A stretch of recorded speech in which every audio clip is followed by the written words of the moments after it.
Wait. So I'm going to.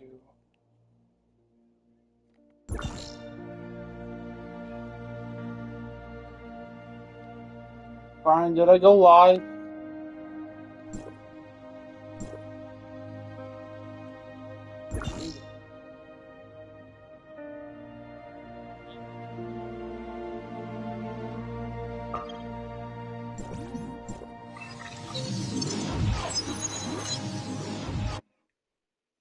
Does it say part 46 on it?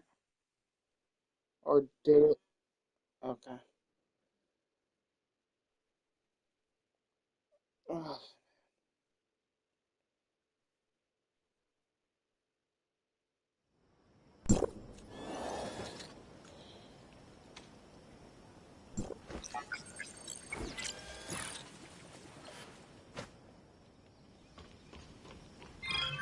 I can't believe I got the newest character in under 30 pulls. That was weird.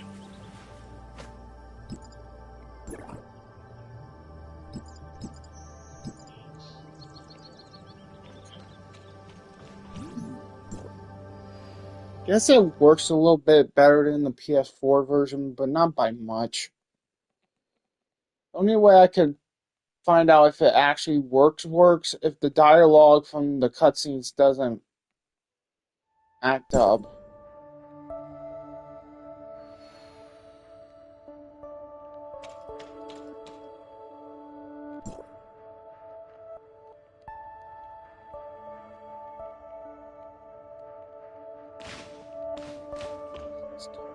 Body issues right there.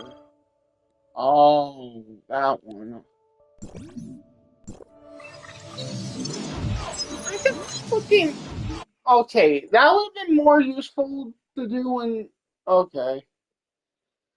Sure. Freaking. That's another thing that's different. Apparently, I could teleport right straight to it. Ugh.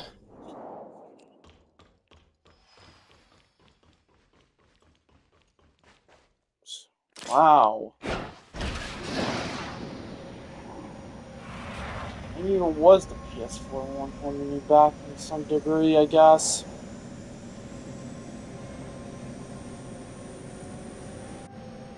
I think the girl always at the top of the building.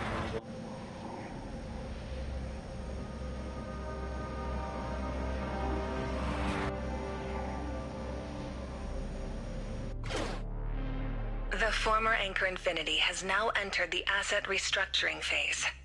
Work will be carried out under the guidance of a special task force jointly established by Apex and Hykros headquarters.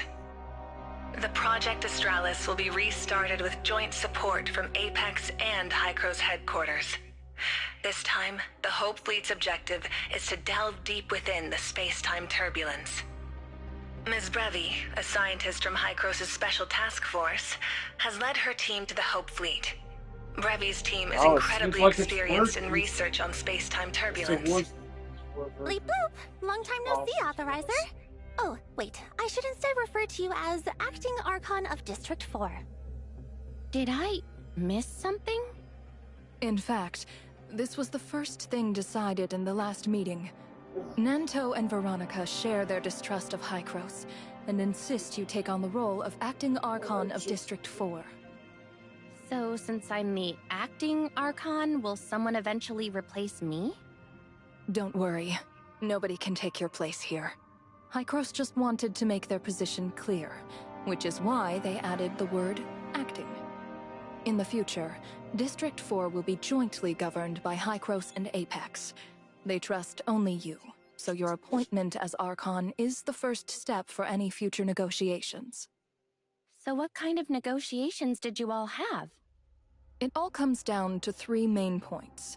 The resettlement of the Kylians, the space-time properties of the Kylo, and Apex's restructuring plan.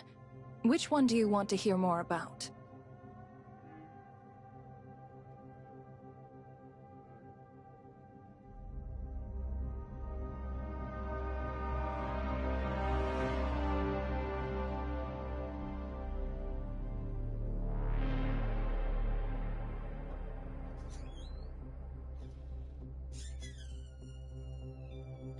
Now the Kylians can travel freely between here, Asperia, Vera, and beyond. Your friend Linsis can keep her promise too. Those who have passed can finally return home to rest. Claimed ashes will be returned to each family one by one. Unclaimed ashes will receive a communal funeral arranged by Hykros, so they can be properly laid to rest. When did you meet Linsis? Acting Archon, you could learn a thing or two from your Kylian friend. She's a real negotiator. Got Hykros to compensate her for her shop, fund her journey, and even cover the whole funeral. I'll think about it. Oh, there was some Kylian server. You know about it, right? That situation is indeed a bit of a headache.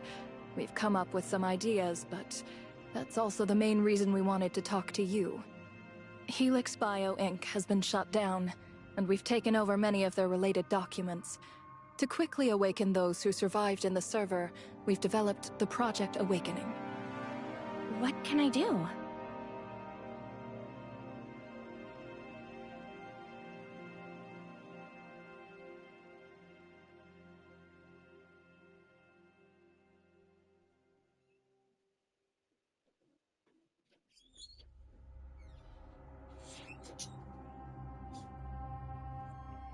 First, to make sure their brains can safely disconnect from the servers, Voidpiercer needs to work closely with Lana to prevent server fluctuations from messing with normal Kylian society.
Second, I need you to help convince Dr. Claire to join us.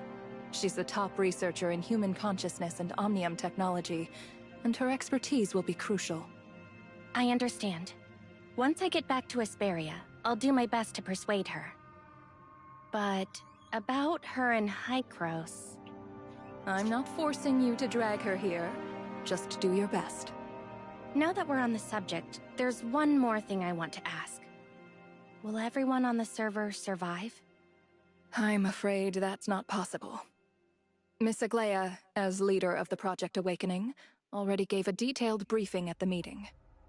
The first Kylians connected to the server were seriously injured survivors of the space station disaster.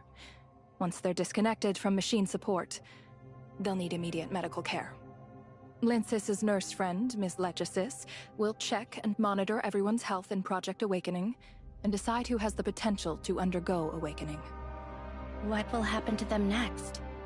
If someone can't be awakened, we'll remove them from the server as quickly as possible. A specialist will handle their remains, with Lyncis overseeing the arrangements. And for those that can be awakened? The situation is much more complicated for those who can be awakened. Their consciousness data is incomplete and varies from person to person, so each will need a personalized approach. Fortunately, your experience awakening Miss Aglaia was a big help. After his earlier failure, Nanto has become much more adaptable to the brain-machine interface. Right now, he and Miss Aglaia are overseeing preparations for the brain-machine interface lab and plan to train the first cohort of brain-machine awakeners within 6 months. Sounds like we have our work cut out for us. With Dr. Claire's help, I believe we're well suited for the task. I will do my best. It all comes down to 3 main points: the resettlement of the Kylians, the space-time properties of the Kylo, and Apex's restructuring plan. Which one do you want to hear more about?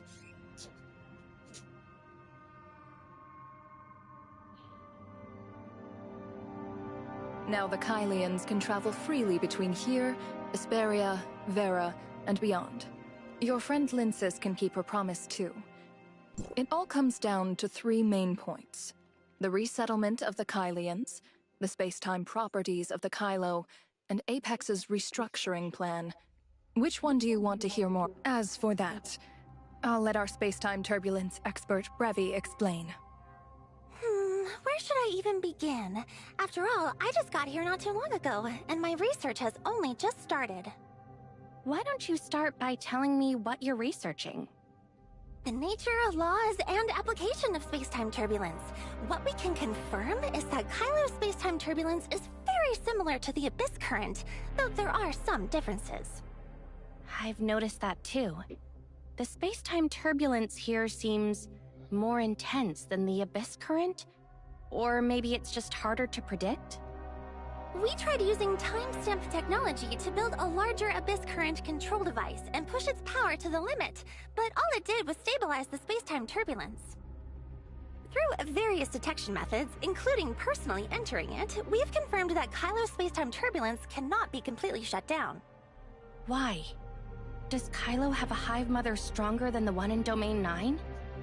We suspected that at first, but with Dr. Rubelia's help, we've ruled it out. Instead, under Kylo's unique conditions, the Hive Mother and the Gray Space entity evolved into what we now call the Astral Hive. I still don't understand. Why are Kylo's space-time turbulence and Abyss current so different? The emergence of an Abyss current usually signals a powerful gray space entity, like a Hive Mother, but Kylo's space-time turbulence likely comes from a massive, ever-fusing omnium mine. I just remembered. Those bugs on planet Noah. They have the ability to venture into the depths of a space-time turbulence to search for omnium. Yes, Dr. Robelia also believes Kylo's xenoid was once a special kind of gray space entity, a symbiotic organism tied to that massive omnium deposit. I still don't quite get it, though. Where did that massive omnium deposit actually come from? During the Cataclysm, the Kylo space station was orbiting Ida. Think of it as a signal amplifier. The omnium fluctuation from the explosion was amplified by it and transmitted to even further out. Further out. Is that the huge omnium mine you mentioned? Correct. Two similar waves resonated, causing another explosion. The ancestors of the Astral Hive, like the Kylians, were caught in the blast and lost their homes. So the space-time turbulence is a result of the explosion? How do I put this? Have you ever seen a quantum hole, like one buried underground with tunnels branching out everywhere? Or a house that's been blown apart? Are you saying the space-time turbulence is the Astral Hive's nest? Or the cracks torn open by the explosion? Aha! It's like a house built over a giant quantum hole. When the hole collapsed during the explosion, the house fell in. The Kylians lived in the house, the bugs lived in the quantum hole. So the quantum hole itself is a massive omnium mine, and those xenoids, after losing their home, are digging through humanity's ruins trying to find their way back? You're almost getting it! Kylian space-time turbulence is powered by a massive omnium mine ignited by the cataclysm, which is why we can't easily shut it down. Those scattered, erratic patches of space-time turbulence are actually two parts of the Astral Hive trying to find each other. Next, I'll explain how we monitor and stabilize it. Hold on. I feel like my omnium science knowledge can't keep up with your lecture. Just be straight with me. What are your current research findings? There's still much we don't know. The omnium mine is just a metaphor. Where does all this omnium come from? A mine, a star like Mara, or a hive mother beyond our imagination? You still don't know? I don't know. That's why Hykros funds Project Astralis. Fortunately, General Veronica is an idealistic hero, just like the protagonists in those comics who never stop moving forward. I only chatted with her for a little while, and I couldn't help but want to help her pursue her dream of exploring the unknown. Hope beyond the stars. Speaking of Project Astralis, I just heard on the news that it's been restarted, and the objective is to explore space-time turbulence. Is that really safe? Don't worry, the abyss current and space-time turbulence are very similar in nature. Though we can't shut down the turbulence, timestamp tech has been quite effective at stabilizing and monitoring it. As long as everyone in the fleet is safe, that's what matters. I think I learned a bit too much science today. It all comes down to three main points: the resettlement of the Kylians, the space-time properties of the Kylo, and Apex's restructuring plan. Which one do you want to hear more about?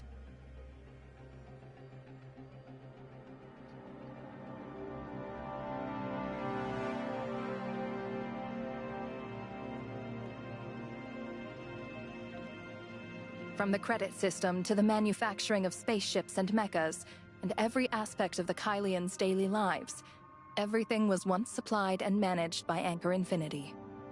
With Rafa fallen, Lana's model accelerating, and Aglaia now awakened, Kylo is about to face a major upheaval.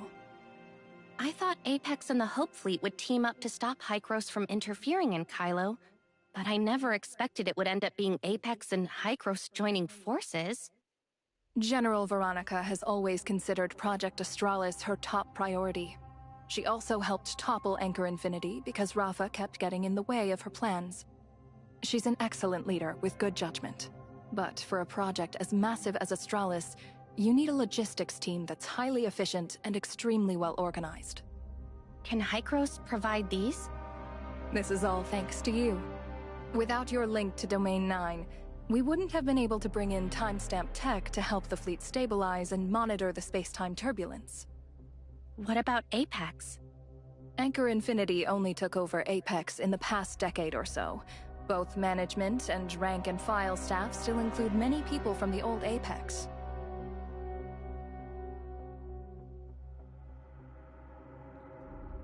Even if Aglaia hadn't woken up, nor had Nanto cleared his name, the old Apex staff would have rebuilt everything.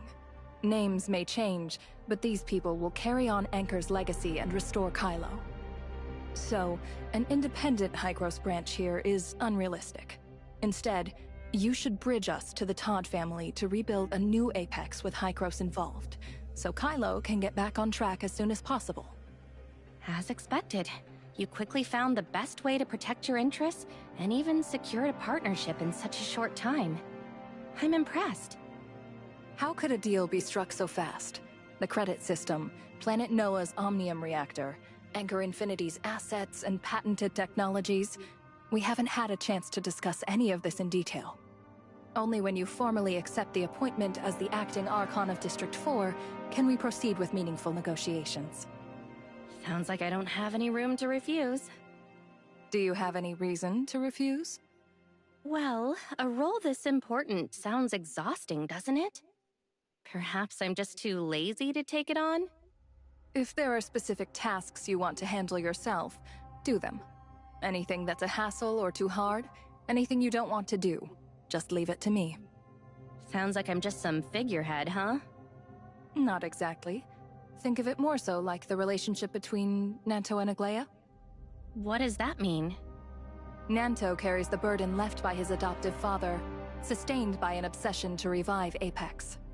He has been covertly plotting for years, all to rebuild Apex and rescue Miss Aglaya. During the negotiations, Nanto pressed for greater influence on Aglaya's behalf to maximize the Todd family's interests. Unfortunately, Aglaya herself appears largely uninterested.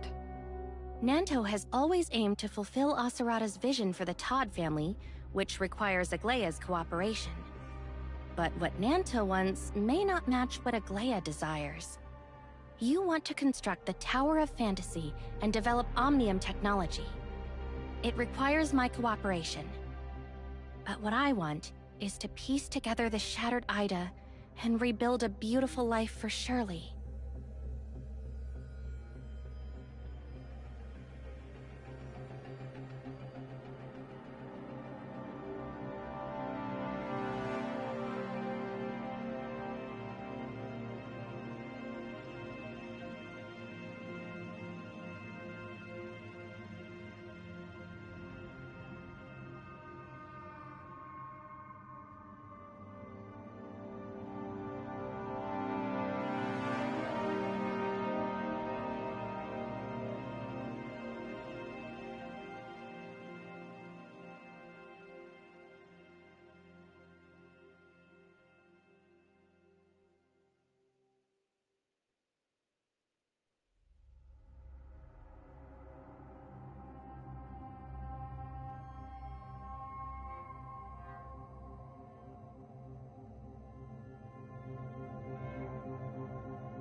Sure, if he wants to make amends.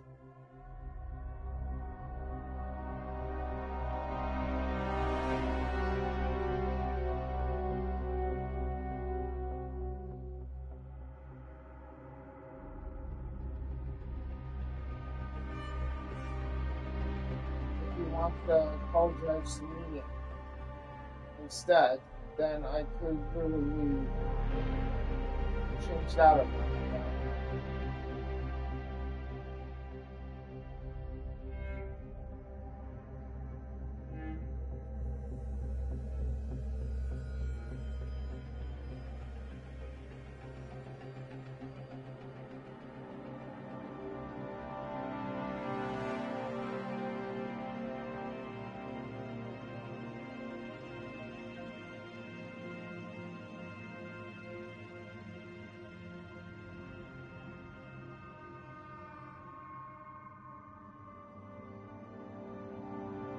Put it under the bridge.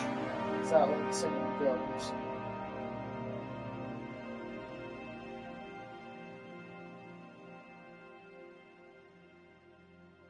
Or put water under the bridge.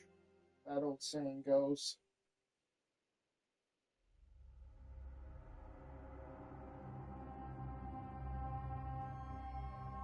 Well, you know what I mean.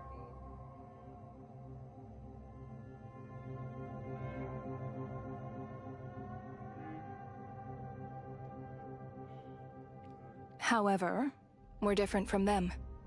I'd like to think my relationship with you is at least closer than that of an aunt and nephew who've only just met. Even if they're not blood relatives, they're still family, right? Nanto often calls Asurata by name, but he only ever calls Aglaia aunt. This shows that his relationship with her is distant, maintained only through a superficial family title. I suppose that means we can refer to each other more casually. So, if I were to personally ask you to accept the post of Acting Archon of District 4, would you do it? If I really become the Acting Archon, what do I need to do to live up to that title? Is it possible for me to make Kylo a better place? What do you believe Kylo needs to become a better place? A place that wouldn't drive Asurata to his death. A place where Linsis could live a decent life without having to rely on deceit. A place where Nanto and Veronica can uphold their ideals without compromising their conscience. A place where good people rarely turn evil, and evil people find no reason to do wrong. The environment can change a person, but not everyone will be swayed. Some people, when faced with challenges, are simply more likely to abandon their principles than others. No one is perfect. In extreme circumstances, anyone could be forced to sacrifice something. But if those circumstances never arise, no one would have to sacrifice a thing. Is this your insight into Kylo? No wonder everyone who comes to see me insists that you serve as Kylo's Acting Archon. Not sure if I mentioned this, but I met pre-Cataclysm Asurata in the network. Every time I see Nanto, I feel a bit like an elder to him, as if he carries echoes of everything Asurata went through. Before the Cataclysm, Asurata would never let a kid shoulder Kylo and Apex's future. A later chance encounter reinforced my belief that he did everything he could to protect Nanto's freedom and dreams. But as his life neared its end, everything that had happened in Kylo forced him to betray the creed he once upheld, leaving the heavy burden to the only person he could truly trust. Now that Aglaia has awakened, the reconstruction of Apex is imminent.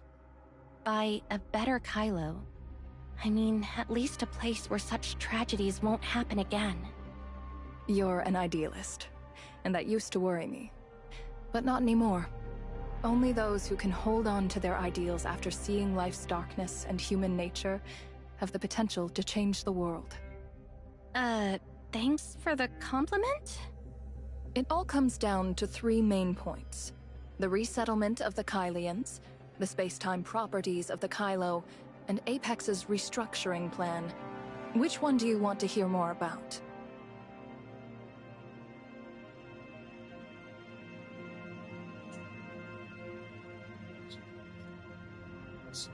So does this mean that every time I see you from now on, I'll have to learn something new?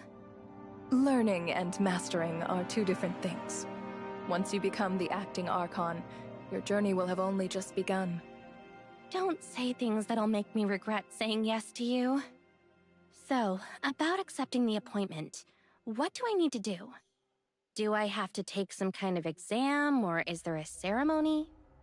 When you get back to Hykros, we'll make the arrangements. I'll go help you get ready for the return trip. We should be able to head back with Linsis. In the meantime, say your goodbyes to your friends from Kylo.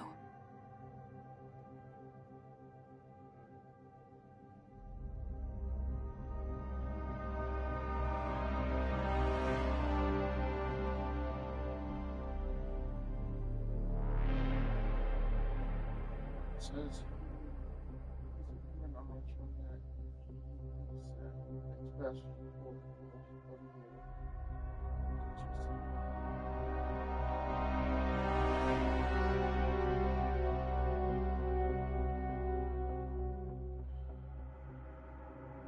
fine.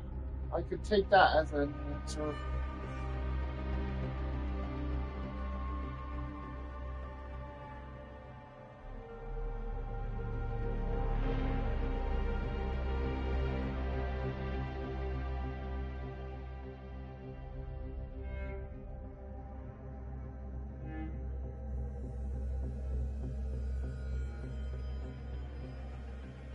Fine, that's acceptable.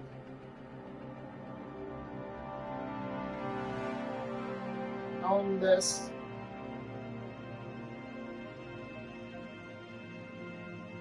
I'm the only one who brought it up anyways, but I will remove the videos and other stuff, and I'm unblocking well, you know, I will move on from this.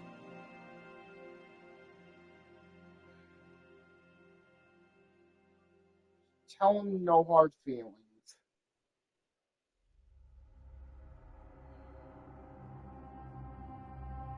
Wouldn't it look more realistic to cast spells with a staff?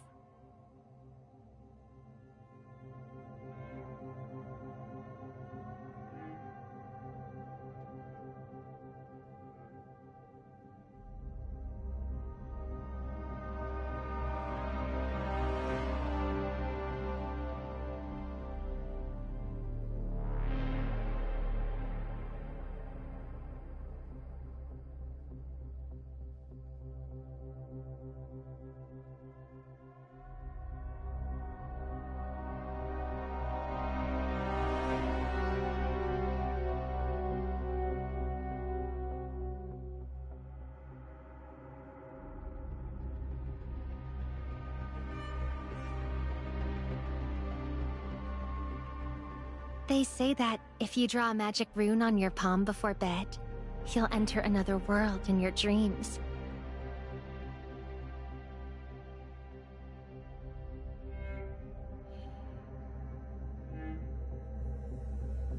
Yeah.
Most of Anchor Infinity's people have been cleared out, and former Apex employees have taken over production line management at companies like Robocore Inc.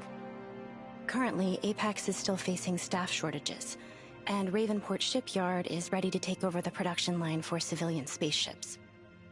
Spaceship production and maintenance should be restored soon, but it will take some time to meet the demands of Project Australis.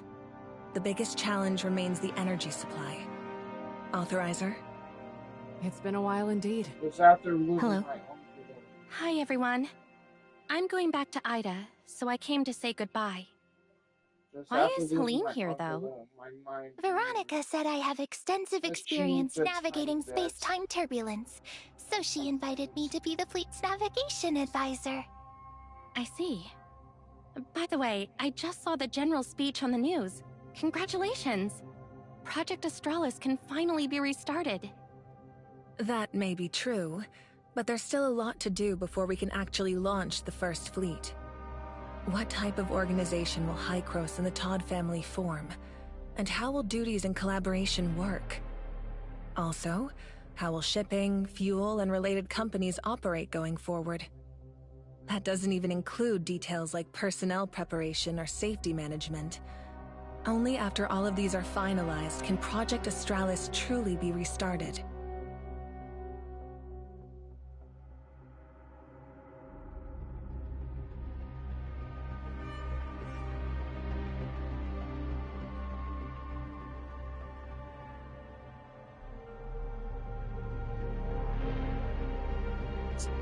You're saying that in front of me on purpose, aren't you? Don't worry, I've already told Plotty I'll accept the appointment as the acting Archon. That's wonderful. You accepting that role is crucial for us. But you should still know that most of the specifics are still handled by Plotty and the other Hykros personnel. I'm just a convenient figurehead. Figureheads matter. In ancient warfare, some soldiers' sole duty was to remind each side of the consequences. And those soldiers were always the last to fall. Their presence was a rallying point for thousands. As long as they stood, there was still hope. You don't get it either, do you? General Veronica will sometimes suddenly say things I don't get when we discuss navigation plans. But sometimes, in hindsight, it makes sense. Thank you, Helene. I'll take the time to really think about what you said. Let's leave it at that for now. After I go, if you need anything, don't hesitate to reach out to me. Goodbye.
Miss Lechesis, the Helix Bio Inc. data you requested is all here.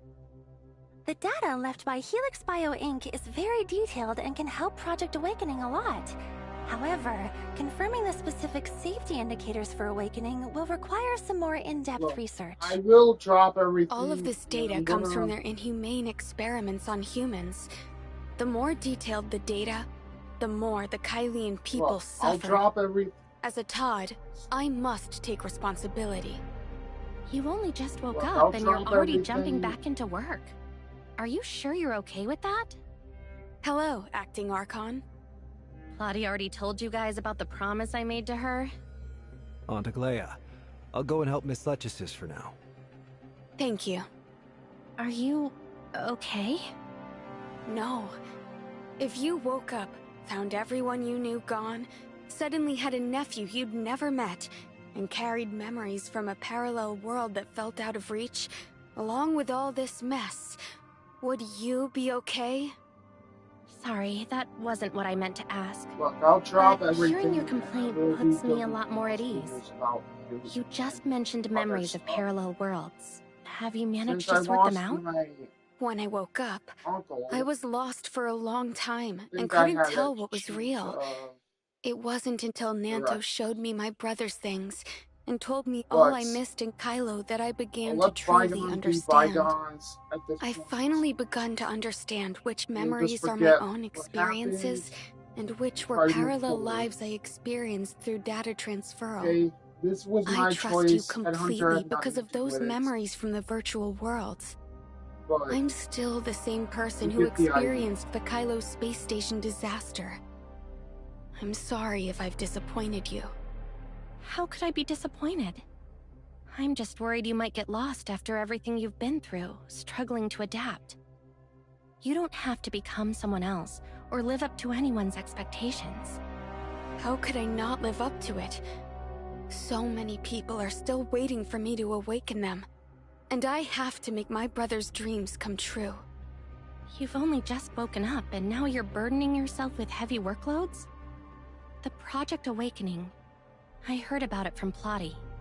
That's not something you can solve overnight. The work on this matter will be handled by Miss Lechesis and the scientists from Hykros. Hykros is said to have a scientist with extensive experience in human consciousness. Yeah, as soon as I get back to Asperia, the first thing I'm going to do is contact her for help. But this is only the beginning. What makes you say that? As I just mentioned, after 40 years frozen, waking up has thrown me into a world that's completely foreign. But I consider myself lucky, as I have Nanto to help me get accustomed to everything. There are many Kylians on the server who have been frozen even longer than you, right? Yes, 1.2 million people. Even if only a quarter of them awaken healthy like I did, that's still 300,000 people. They'll need somewhere to live once they wake up. With Hykros' help, plus backing from Asperia and Vera, providing for them and ensuring they have food, shelter, and work shouldn't be too difficult. The hard part is giving them a place where their hearts can belong. Especially for the awakened with no family or friends. Helping them reintegrate into society requires long-term effort. Whether it was when you first arrived in Kylo, during your time in the server, or now after waking up again, you've always been looking out for everyone else. What? Are you writing my award speech? If you want to come work on the Project Awakening, I wouldn't say no. I want to help, but I'm not familiar with this sort of thing and I don't really know how I can. I actually have something I need your help with, but it's unrelated to the Project Awakening. What is it? I need to confirm one thing first. Did you know my brother in the virtual past? Yeah, I think he's a really good person and truly an amazing brother. In that case, could you take me back to Asperia? I want to bring Nanto to see our hometown and rebury my brother. No problem. I can do that for you. I'll go get ready now. Wait, I'm not finished yet. Anything else? The collaboration between Apex and Hykros is a decision we made reluctantly after careful consideration. Furthermore, there is a reason we can only accept you as the acting Archon. I understand. It's because you can't really trust Hykros, right?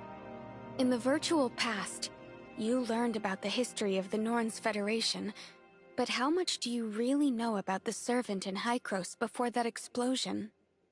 To be honest, not much. The Servant has always kept itself well hidden. As for Hykros, it was just a research institution of the Federation. But some scientists in it had already joined the Servant.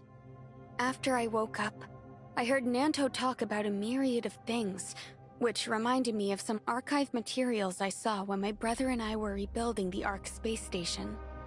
Upon arrival on Kylo, we only knew that our father had been persuaded by the government to fund the space station. After the explosion, in chaos, only we could repair the space station. It was then that we finally accessed the original documents for the space station construction plan. It turned out that Kylo's space migration plan was initiated by 3 scientists from Hykros. Not only that, they were also deeply involved in establishing several core subsidiaries of Anchor Infinity. Unfortunately, by the time we found out, they had already died in an air crash. So those scientists were actually the Servants hidden in Kylo? And Krog Hans, he was a high-ranking officer in the Norns Federation's Joint Defense Force, and in fact, he was one of the Servants. If I remember correctly, the Kylo Expo Hall recorded that after Anchor Infinity discovered Zeronium, they developed the credit system with the authorization of the Kylian government. Thinking about it, the Kylian government, Kylian military, and Kylian Hykros had all been thoroughly infiltrated by the Servant long before the Cataclysm. Yes. Nanto and I went back through the archived documents left by homecoming historians. Only now do we see that many events were being manipulated behind the scenes by the Servants. Nanto's parents probably never realized, even until the end of their lives, that it wasn't their support for the homecoming that killed them, but that they had discovered traces of the Servant. By forming the Icarus Legion, Krog Hans betrayed the Servant for his daughter, but after knowing the horrors of this universe, despair drove him to continue the Servant's plan to welcome the Master. Do you think the initial members of the Icarus Legion might have actually known about the Servant's existence? Of course. The Icarus Legion had encountered more than one covert purge by Anchor Infinity. Lola and I are alive thanks to Krog Hans keeping everything well hidden. It appears Anchor's past suppression of the homecomers wasn't driven solely by power and profit, but by fear. If the Icarus Legion succeeds, the Servant will inevitably be exposed. You never realized that behind all of this lies the power of the Servant, which is why you always thought Hykros, the one who initiated the Ark space station project, was the enemy. Even now, we still don't fully trust Hykros. That explosion wiped out too many leads. No one knows how many Servants survived or where they're hiding. Servants are known for hiding within other organizations, like parasites clinging to a host. That way, if their plans fail, they won't be exposed, and the blame won't fall on them. I'm telling you this as a reminder. They're incredibly cunning. Be extremely careful and scrutinize everyone you meet in Hykros. If necessary, you could use the network and talk to another version of me. From the details we uncovered back then, there might be things even more useful than the truth about the Cataclysm. Thanks for the reminder. I'll think it over.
What happened? Why are you in such a hurry to meet with me? Finally! Now that everyone is here, I declare the Icarus Legion's renaming ceremony officially open! Renaming ceremony? Please welcome Captain Carrot for a speech! Ahem! I hereby announce that, from this day onwards, the Wednesday crew will be known as... the Icarus Legion! To Icarus! So beneath the mask was the Icarus Legion. Grandma, I'm starting to understand the meaning of the wings of Icarus. Today, the Icarus Legion is taking you and everyone back home. I can finally go back and play with Hilda and the others. Why say such nonsense on such an important day? I'm the captain. I say what I want. You're just the first mate. You do as the captain commands. You're a child, and I'm your mother. You have no choice but to listen to me. As captain, I announce that we're adding a new segment to the renaming ceremony. Next, each of you will share your wish list for after we return to Ida. I'll go first. I want to go see Hilda and the others, and take Linces to see the ocean, the desert, the rainforest, and the flower fields, and eat a lot of carrot cake. Then, I wish to take everyone back to our homeland, hold a proper funeral, and lay them to rest. Then, I'll travel all over Ida with Carrot, and turn my shop into a chain across Ida. Second mate, it's your turn.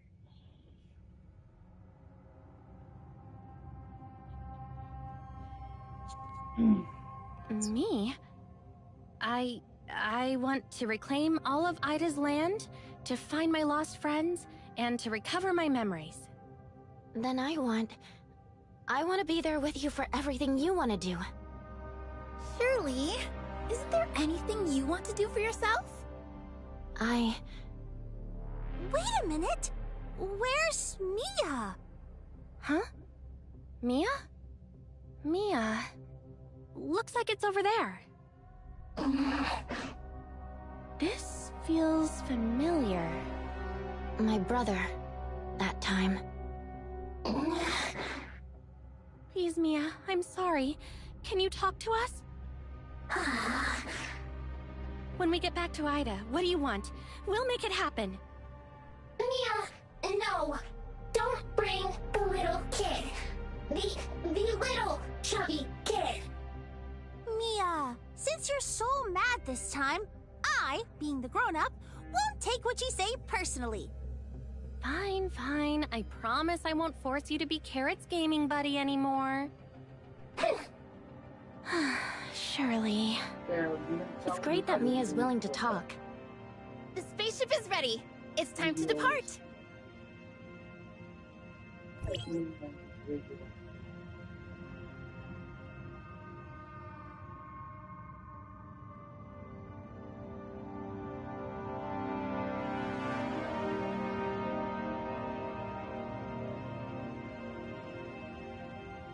That situation.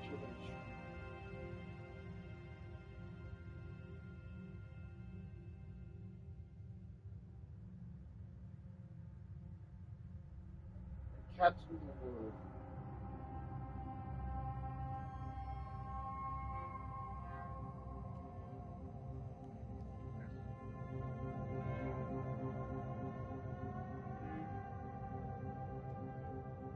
Wouldn't it look more realistic to cast spells with a staff?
Again, hold back.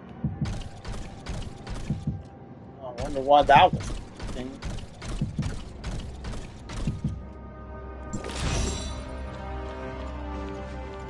And call it PS4 version, that's why.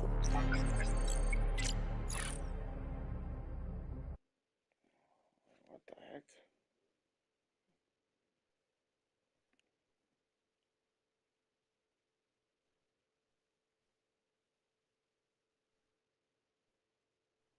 Yanuo?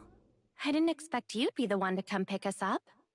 Welcome home, Acting Archon of District 4. Archon Alric is waiting for you in the conference room. Please, follow me. As for the other guests, someone will be here shortly to attend to you all. I can't believe it's Archon Elric. Archon Alric is busy with public affairs, so please don't take up too much of his time. After meeting with you, he'll still have to help receive those 2 Apex representatives. You mean Aglaya and Nanto? Yes. There, those videos are slowly deleted. And the one before.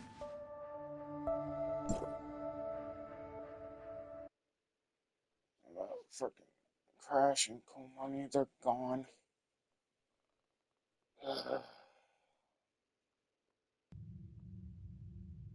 Maybe it's for the best, I guess. I don't know.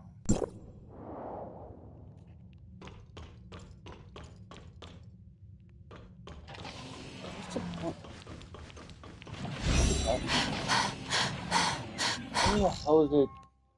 Bro, why did it?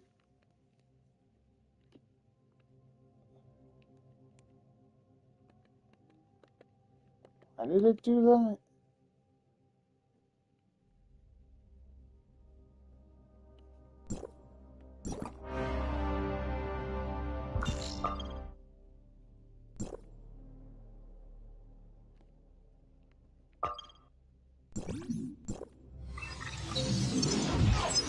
I don't understand why it had me go all the way back to. Okay, that was weird. Why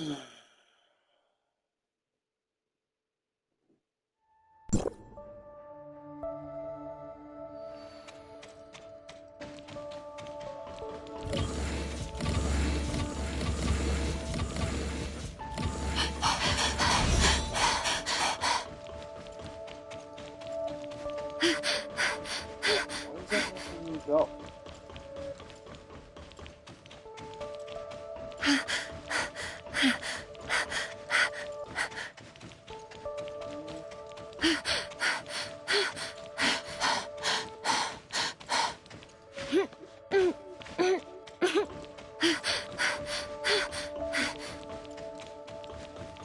This is so what is this site?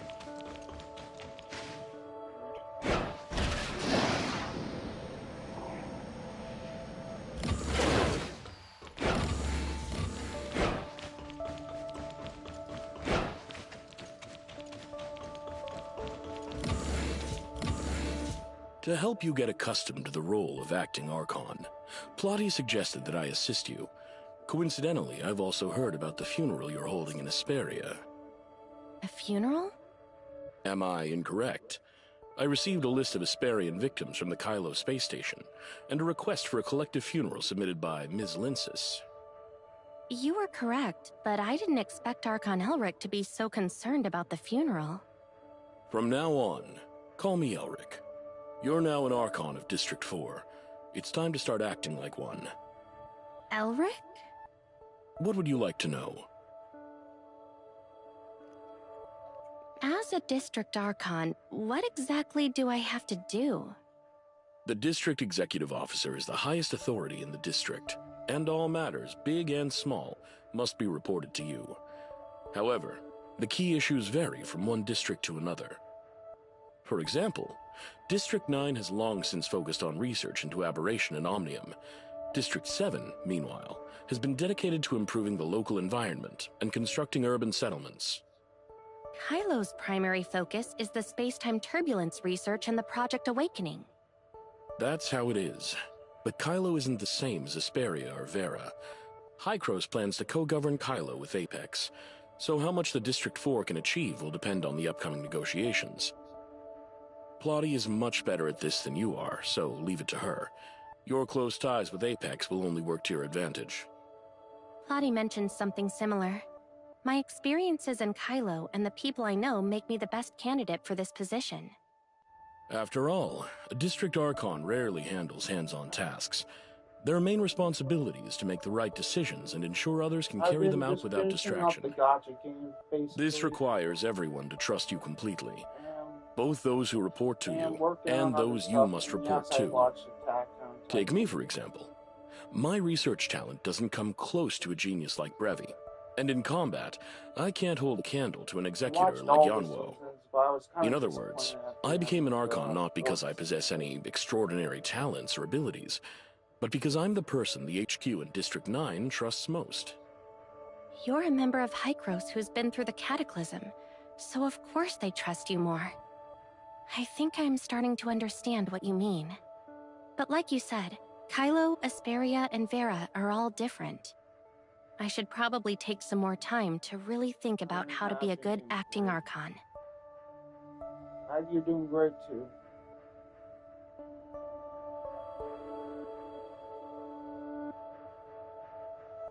Why are you so focused on the funeral? Is it really that important to you? This is the symbolic beginning of the collaboration between Kylo and Hykros, and it's also a sign that we've reclaimed a new sub-district. Naturally, this is very important to HQ. Forget it. You're an Archon now. There's no need to speak so cryptically. The production of the T5 suppressor was essentially a case of acting first and reporting later. Trying to get HQ's approval before implementing suppressor upgrades is simply too slow. T5 suppressor outperforms T3 in stability and effectiveness, which has led to more exchanges between Asperia and Vera. But this also means the HQ's control over the two regions has been weakened. HQ has sent people to investigate who's responsible. Although Plotty assigned this task to you, it ultimately benefits the people of District 9. You're all capable. Don't let it weigh on you. Wait, are you taking the fall for me and Plotty?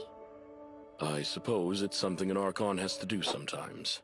Consider holding the funeral and guiding you as HQ's way of putting me in my place. Right now, in Hykros' eyes, Kylo's greatest value lies in its Omnium reserves. With Plotty there, it makes no difference to HQ who serves as the District Archon. Even though organizing funerals might seem like a punishment, I actually enjoy this kind of work. One of the names on the list of the deceased is my former teacher, Roger. I once worked in his laboratory, and he helped me greatly. I thanked him in both my master's and doctoral theses. It's an honor for me to be the one to bring him home. Your teacher, did Franz and Dr. Claire know him It's too? pretty good. Of course. Mr. Roger was Henry's PhD mentor, and he also taught Claire and Loon. Speaking of which, I have a rather presumptuous favor to ask. You're not seriously thinking of inviting Dr. Claire to the funeral, are you? Actually, I am. This is a good opportunity to have a proper chat with her. I'm currently planning a trip to Cetus Island too, so I'll keep that in mind. But I can't guarantee she'll agree to come. I understand. Still, I'd be very grateful if you could help deliver the message. This is a good chance to further communicate with Kylo. It's already been discussed, so HQ will cover all expenses. I've asked Franz to help with the funeral arrangements. He should have arrived by now. That makes things a lot easier. Thank you, Elric. I've said what needed to be said. I know you and Shirley are eager to visit the shelter, so I won't take up any more of your time. Now I need to attend to two distinguished guests from Apex.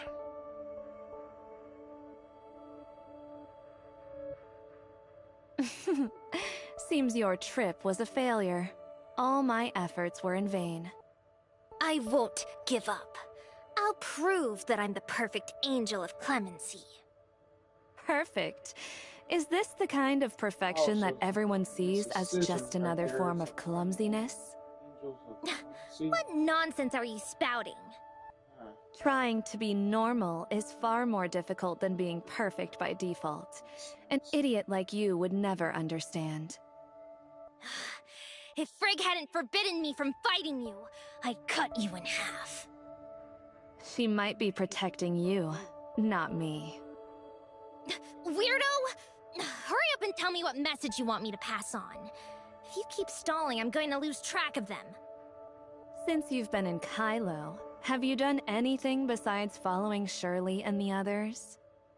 Yep, I've gained the Authorizer's trust through Let's private see. messages. Food And Wars. soon, I'll be able to uncover Shirley's weak point. I mean, what's the Dr. situation with Stone, Kylo? Yasha. Space-time turbulence, omnium mine, omnium reactors, and dimensional quantum supercomputers. What intel have you gathered? Frick didn't put me in charge of that. So why do you think I planted you in Brevi's research team? I still have to run errands for you? This is Hykros headquarters. Yasha. Don't even think about following me. I can get you out safely another way. Come with me. How about Shirley? They'll definitely head back to the shelter. We won't lose them. Great!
friends. It's been a while. Long time no see, Shirley. Oh, if it isn't our acting Archon of District 4. It's been a while. Congratulations on the promotion. Mr. Franz, with that tone, you're making it hard for me to thank you. Introduce me to your new friends. They're honored guests who've come all the way from Kylo, and I'll make sure they're well taken care of. These two are the current heads of Apex, Miss Aglaia Todd and her nephew Nanto. This is the organizer of the funeral, Miss Linsis, first mate of the Icarus Legion. As for the person next to her... Carrot, I've heard so much about you. You really drove Hilda up the wall back then. I'm now the captain of the Icarus Legion! All right, Miss Captain. Hilda's already made you some carrot cake. Want some? I want to bring Sis Linsis with me! It's Mommy Linsis. All right. Everyone go ahead. Nanto and I are going to part ways with you for now. We have our own matters to attend to. Let's meet again at the funeral once everything is settled. Miss Aglaia, the Cataclysm did bring some abnormalities to this place, but not everyone is gone. What do you mean? Though the Cataclysm destroyed everything, some people, whether through fortune or misfortune, didn't just survive it. They've lived on to this day, like me. Before the Cataclysm, I met your father through work. If this place feels too unfamiliar to you, feel free to come talk to us elders sometime. We might be able to help you reconnect with it. We trust the Authorizer and hope Kylians have a better life in the future, which is why we cooperate with Hykros. But work is work. We'll decide for ourselves who's really a friend. Whether here, in Vera, or in Kylo, we were all victims of that disaster. We're not so different. No matter what you think, to me we're all kin. When it comes to Hykros, plenty of us, including me, hate them as much as, if not more than you do. Complaining and being angry is natural, but it'd do you good to find someone to vent to. There aren't many left who can reminisce with Miss Aglaia. It's just me, this old codger, checking in for a fellow townsperson. Whether we reminisce or not is entirely up to her. Honestly, we're just really glad to see a young person like you finally come back home. If we can't reminisce, then let's vent about Hykros together.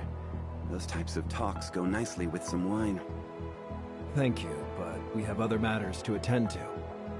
Thank you for your suggestion, but we have our own arrangements. I just spoke with Mr. Elric earlier. We will certainly arrive on time for the funeral. All right. I won't keep you two from exploring Asperia. If you have time, feel free to drop by the shelter and bang us any time. Everyone's really looking forward to welcoming our fellow Kylians back. Thanks. Farewell for now. Nanto, let's go. Farewell, everyone. See you. Mr. Franz, at the funeral, we'll only bury ashes and belongings that are unclaimed. Some ashes and belongings still have claimants. I know. That's why I want to take you with me. Along the way, we can help those people reunite with their family and friends. Regarding the funeral, there's a funeral home called Hypnos Agency that specializes in this. I'll need to trouble you, Archon, to pay them a visit. You can count on me to make sure the funeral is handled properly. Where's that place located? I'll send you the location right now. Just follow the directions. It's in Bangas.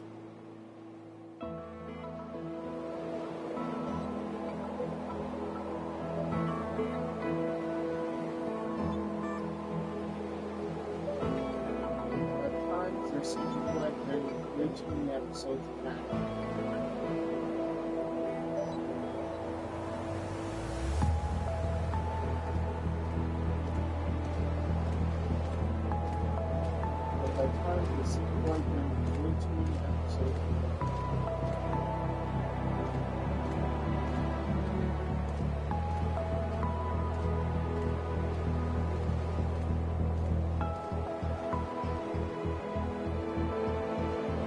Wouldn't it look more realistic to cast spells with a staff?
According to the coordinates, the Hypnos agency Mr. Franz recommended should be nearby.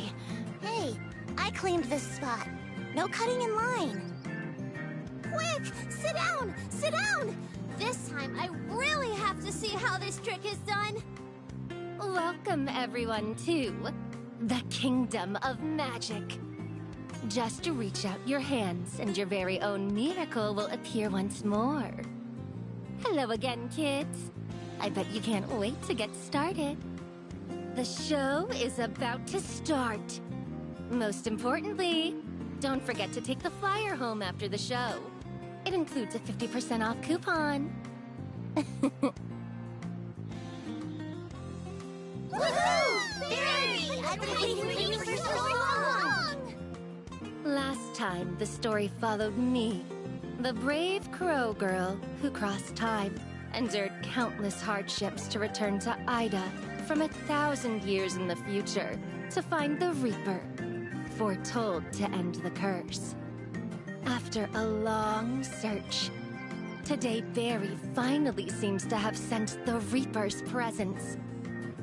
However, she still doesn't know whether the Reaper can truly end the curse. This looks so fun. I didn't expect this Barry to have a talent show nowadays. Can we stay and watch a bit longer? Sure, we've still got some time, so let's watch a bit more.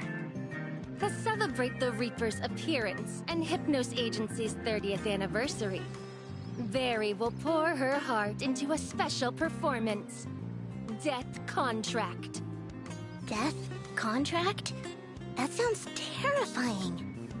Barry will uncover the Reaper among you, then have the Reaper cut her in half. If Barry doesn't survive, it means the Reaper is real. Huh, look at you all frightened. Still being a little brat, huh? This is actually an ancient magic trick, the body separation technique. Don't worry, she won't die. She can be pieced back together again. This magician really knows their stuff. No wonder they're so popular. Let me see. Where is the Reaper? Found you, Reaper. Is she looking at us? You two over there. Quit gawking. Yeah, you. Come up on stage and let me see whether you really are Reapers. Looks like she's talking about us. Well, when in Rome. Seriously, when in Rome? The two Reapers have taken the stage. Could you please check whether the boxes and the chainsaw are working properly? Thank you, Miss Reaper. May I ask your name? Me? I'm Shirley. The box is all good, by the way. Great. And another Reaper. What's your name? I'm the acting Archon. Is the chainsaw ready? Without a doubt. When Barry lies down in the box, don't hesitate. Use the huge chainsaw in your hands to mercilessly tear apart her tiny body. Okay?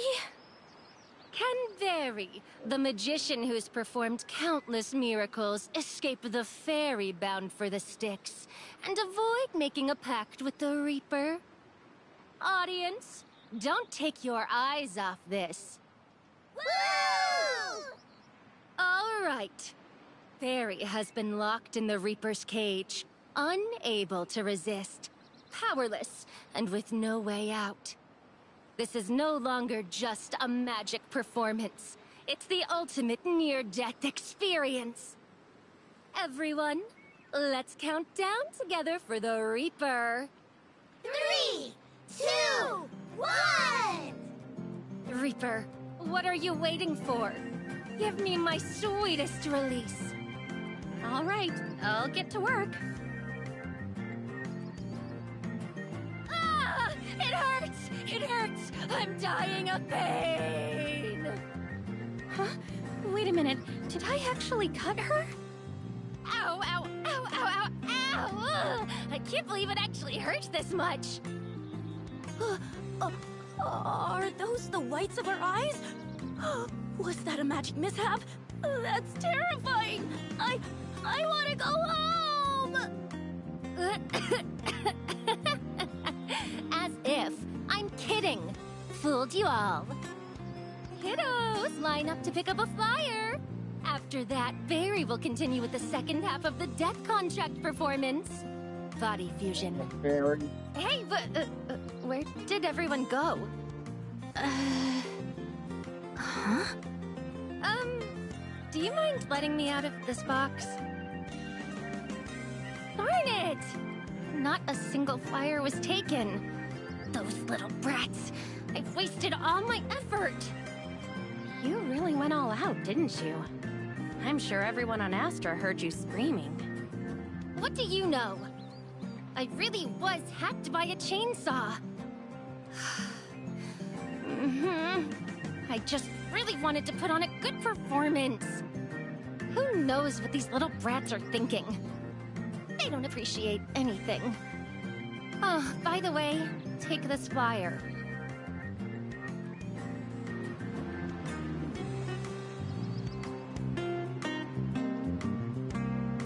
Hypnos Agency second customer half off? Isn't the Hypnos Agency the funeral home Mr. Franz introduced us to? So, this is a funeral home ad? Who thought it'd be a good idea to use a magic show to lure kids into a second customer half-off deal? That's the Reaper for you! Way smarter than my master, who can't even see how brilliant this idea is.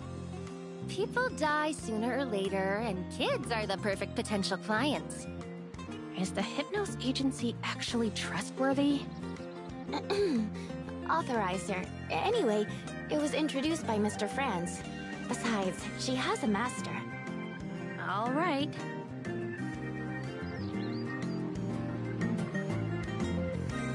What did you say? A funeral for 300 people? This is a lot. I know, handling so many ashes and relics in just a few days is asking a bit much, but...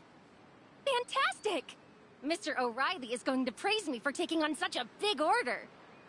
Aside from Mr. O'Reilly, you're the ones with the strongest smell of death I've encountered in Ida. The Prophet's prophecy must have been right. The Reaper really does have some skills. What on earth is she talking about? She still hasn't come out of character. She sounds like she's still performing a magic trick. I feel as if I've seen this before. You mean, like Brevi? I'm still an apprentice, so I can't take on any jobs by myself. Please, follow me. I'll take you to meet my master, the best mortician in the world, Mr. O'Reilly. Target eliminated.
Oh, it looks like we have a visitor at the Hypnos Agency.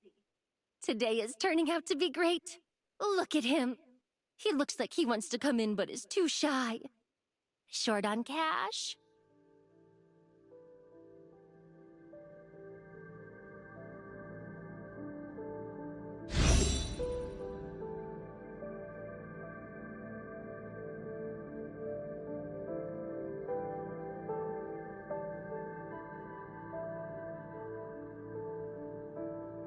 They say that If you draw a magic rune on your palm before bed, you'll enter another world in your dreams.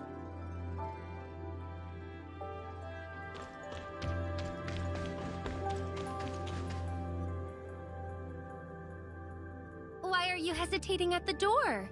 Please, come in. Hey! Wait, it's you? Miss Berry, hello. Hi, Yako.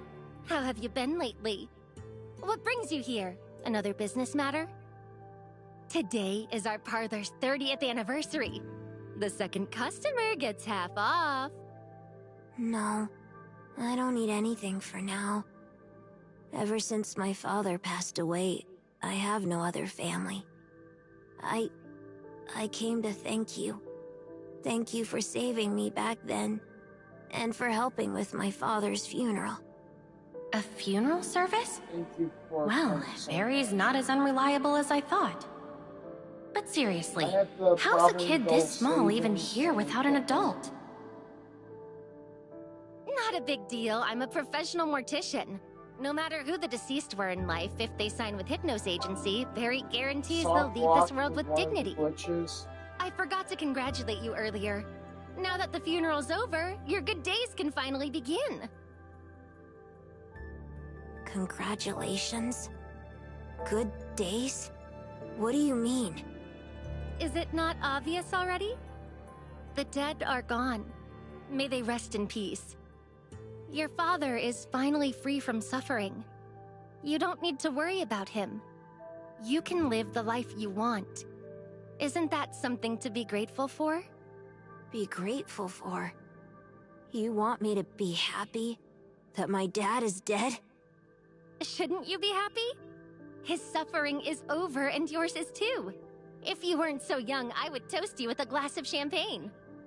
Where on earth has Franz brought me? You... No need to thank me. I'm just... Stop making fun. Even if he was in pain, even if he became an aberrant, he was still my dad. As long as he was here, I still had a home. I wouldn't be left all alone. You're just messing with me, aren't you? You know my dad turned into an aberrant, and now I'm an unwanted orphan. And the other kids laugh at me and pick on me for it. I didn't mean it that way. I just wanted you to be happy. He was my dad, my only family. You really expect me to be happy right now? That day, when you helped him with his mortuary makeup and slowly restored the way he used to look, I felt so happy. And I'm truly grateful to you. That's why I came to see you today. But... After he left, I miss him so much. But I'll never see him again. I have no friends, and I don't know anyone else. There are so many things I want to say, but I don't know who to talk to about it. I thought... Thank you for I really thought that since you had seen him as he used to be, and helped me lay him to rest, you'd understand me. I thought I could share everything in my heart with you. But you actually... You're just cold-blooded and heartless. You don't understand anything at all. What do you mean, don't understand? Watching someone you were once so close to gradually weaken, lose their mind, and even hurt you? Over time, all you can hope for is that they find relief. Now that your father has freed himself from those heavy shackles and found the peace so many long for, shouldn't you feel happy for him? Don't you feel the weight in your heart has finally lifted? Huh? What on earth is this mortician saying to a little boy who's lost his father? What kind of place is the Hypnos Agency? This place is literally the worst funeral home in all of Asperia! Oh, you fool! Are you trying to annoy all the customers to death just to boost your sales? Master, are you feeling better? Sorry, kid. My idiot apprentice is missing a screw. The dead are free from pain, but the living still hurt. I never taught her that. It's my fault as her master. Oh, you idiot. Hurry up and bring the guests inside. So this is the Hypnos Agency. It's my first time in a place like this, and it's bigger than I expected. I'm John O'Reilly, owner of Hypnos Agency. To all our guests, especially this little one, I apologize. My failure to discipline my apprentice led to those strange, offensive remarks. Since you're still in mourning, if there's anything you or your father need, please let us know. The Hypnos Agency will do its utmost to help. I do need help, so thanks for saying that. But right now, They're all dressed in such outlandish clothes. So why are Mr. O'Reilly's words still so convincing? O'Reilly. Huh? Wait a second, that surname. I feel like I've heard it somewhere before. Master, are you all right? When you scolded me just now, your energy felt weaker than usual. Barry, what are you mumbling about? Hurry up and apologize to our young guest. Why should I apologize? I was just congratulating him with good intentions. Logically. How dare you talk back? You idiot! Are you trying to ruin my reputation? Tell me, do you even remember the responsibilities of a mortician? Let the deceased depart with dignity and help the living to find peace.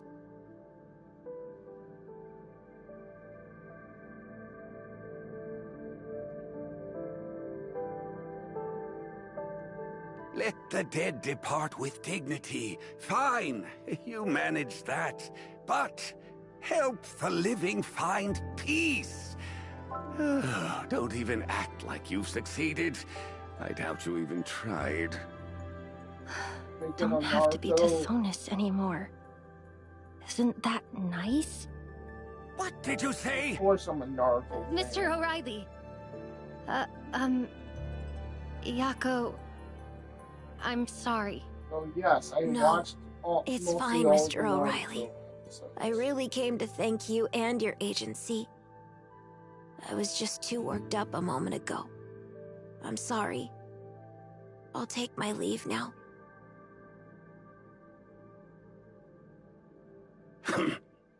This child seems much more mature than they look. Yeah, compared to Barry. That kid's got real backbone, huh? Fine, Barry. This is the first customer complaint in Hypnos Agency's history, so you'd better handle it yourself. A customer complaint?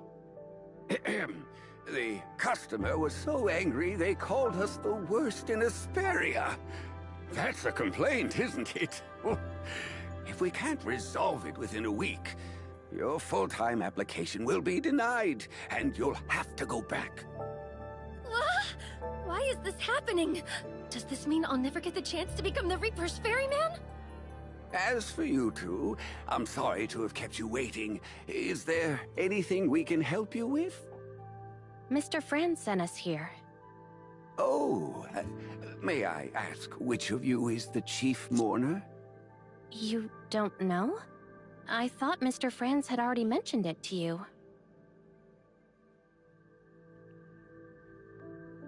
What do you think, Mr. O'Reilly? See? I told you I'd bring the big bucks. Mr. O'Reilly? Kylo? You guys just got back from Kylo? Oh, last time I was out drinking with Franz, he said we'd soon be able to travel freely between here and Kylo. Is that true? Not yet. There's still a lot of foundational work just getting underway. But after a while, it should be possible. Would you like to go to Kylo and take a look around? I have some business to attend to. Archon, the Hypnos Agency will take care of our fallen compatriot's funeral.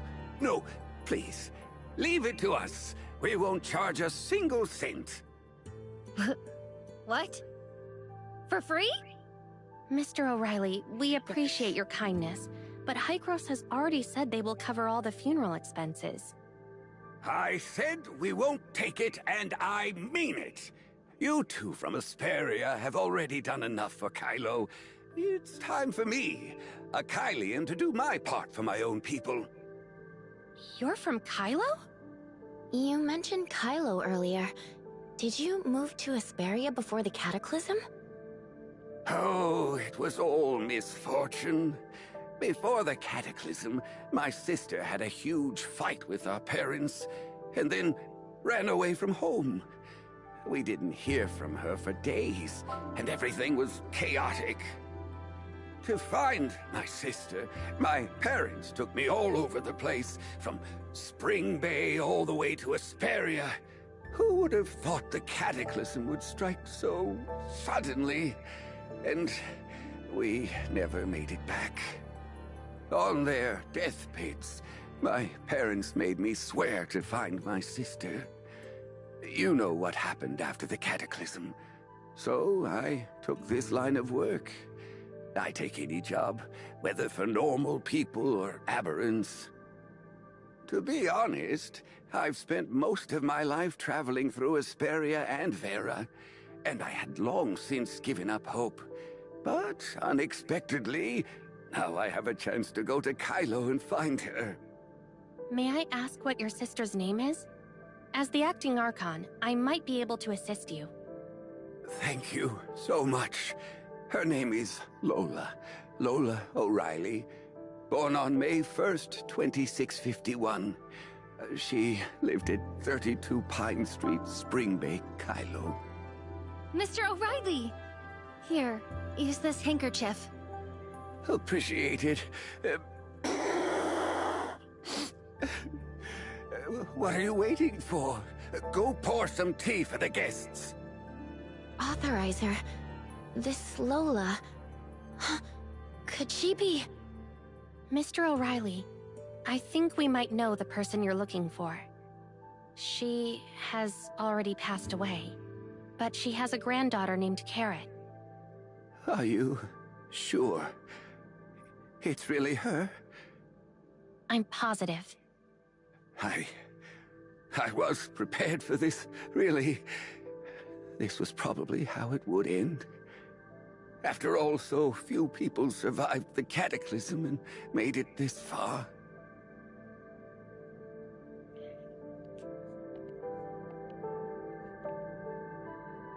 Carrot. Will she come to the funeral?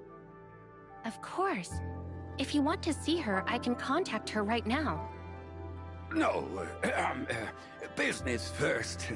Leave the funeral arrangements to the Hypnos Agency. There's a site near Bangis. As for the guests attending the funeral, have the Archon take care of that. Even though the buried are unclaimed and may have no friends or family left, That bird looks like want to find as many people as Digimon possible in to a see them all. sense with the eyes. No problem. I actually have a few places to go, funny. so I'll stop by and visit some old friends on the way. In that case, there's no time to waste, Mr. O'Reilly. Let's begin preparing the funeral immediately. Wait a minute. Who said you could start preparing for a funeral? Listen, Barry. You're barred from taking part in any other Hypnos Agency activities until that guest, Yako, withdraws his complaints. Now go apologize and make it quick. Okay. If we're going to Astra, Yako's home is there too. Reaper, let's go together. Jeez.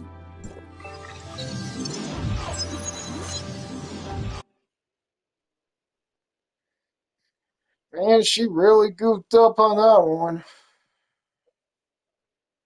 I've never seen this cutscene or background before. Must have been a glitch from the PS4 one. Oh well. At least the stuff is now working now, so that's good.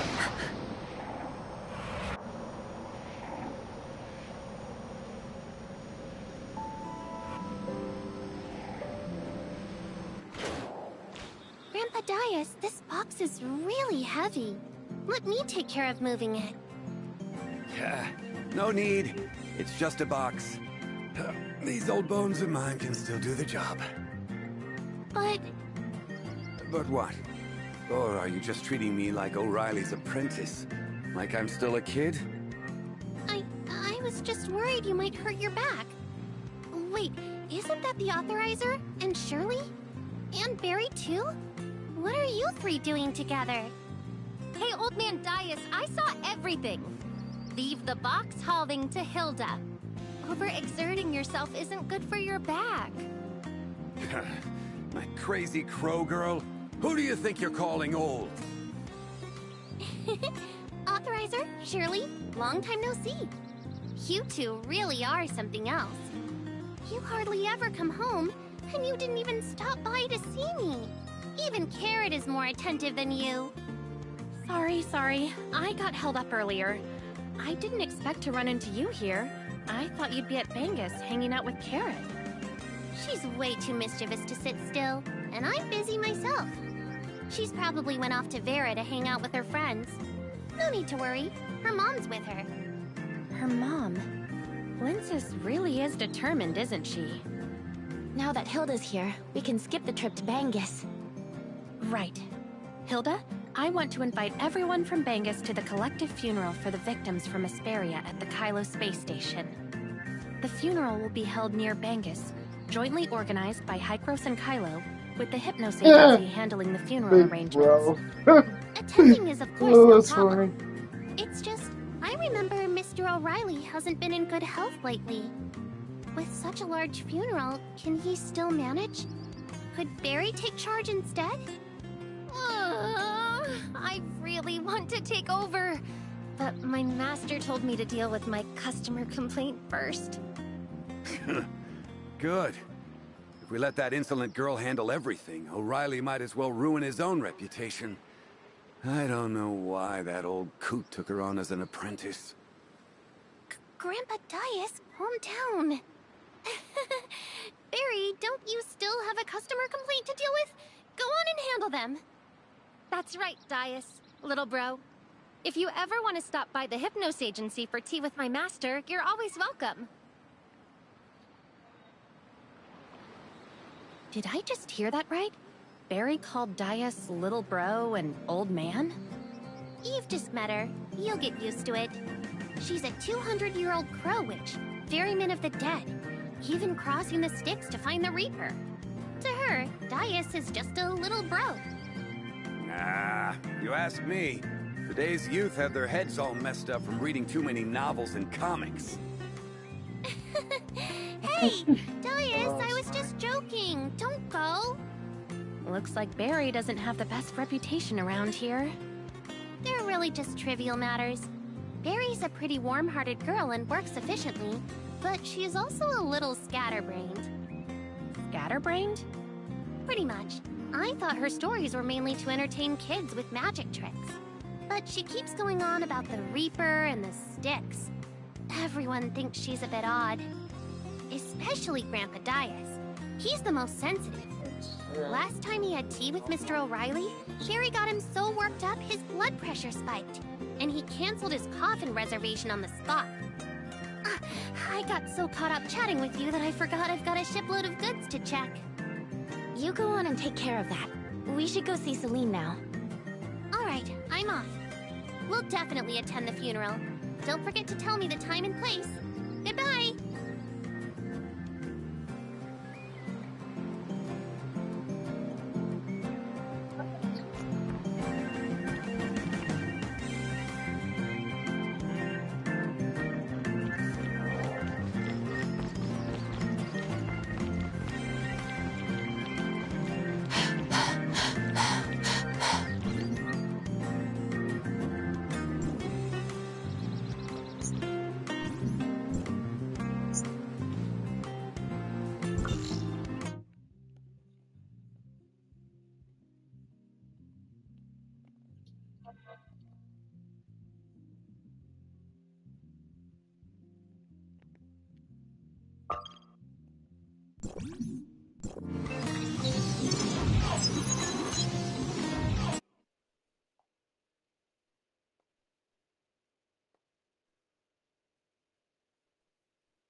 just saw Yako heading toward the riverbank. His expression was terrifyingly grim. He must have been bullied again. Sensible kids tug at your heart. Yako always keeps things bottled up, just like his dad. I'm not good with words and don't know how to help him. Celine, what do you think? I understand, Eureka. Mr. Collins has helped the shelter before. Leave Yako to me. You should go back and take care of things. Celine, we're back. Why'd you both come back without giving me a heads up? Now that's what I call a surprise. If you'd given me a heads up, I could have made time to properly host you. I've got something urgent to take care of right now, so wait here for a bit. I'll be back soon. Wait a second, Celine. Are you going out to find Yako? You've got a keen ear. That poor child. His father became an aberrant not long ago, and now... He's buried by the Hypnos Agency? Well, well. The Archon of District 4 is more well-informed than I thought. Actually...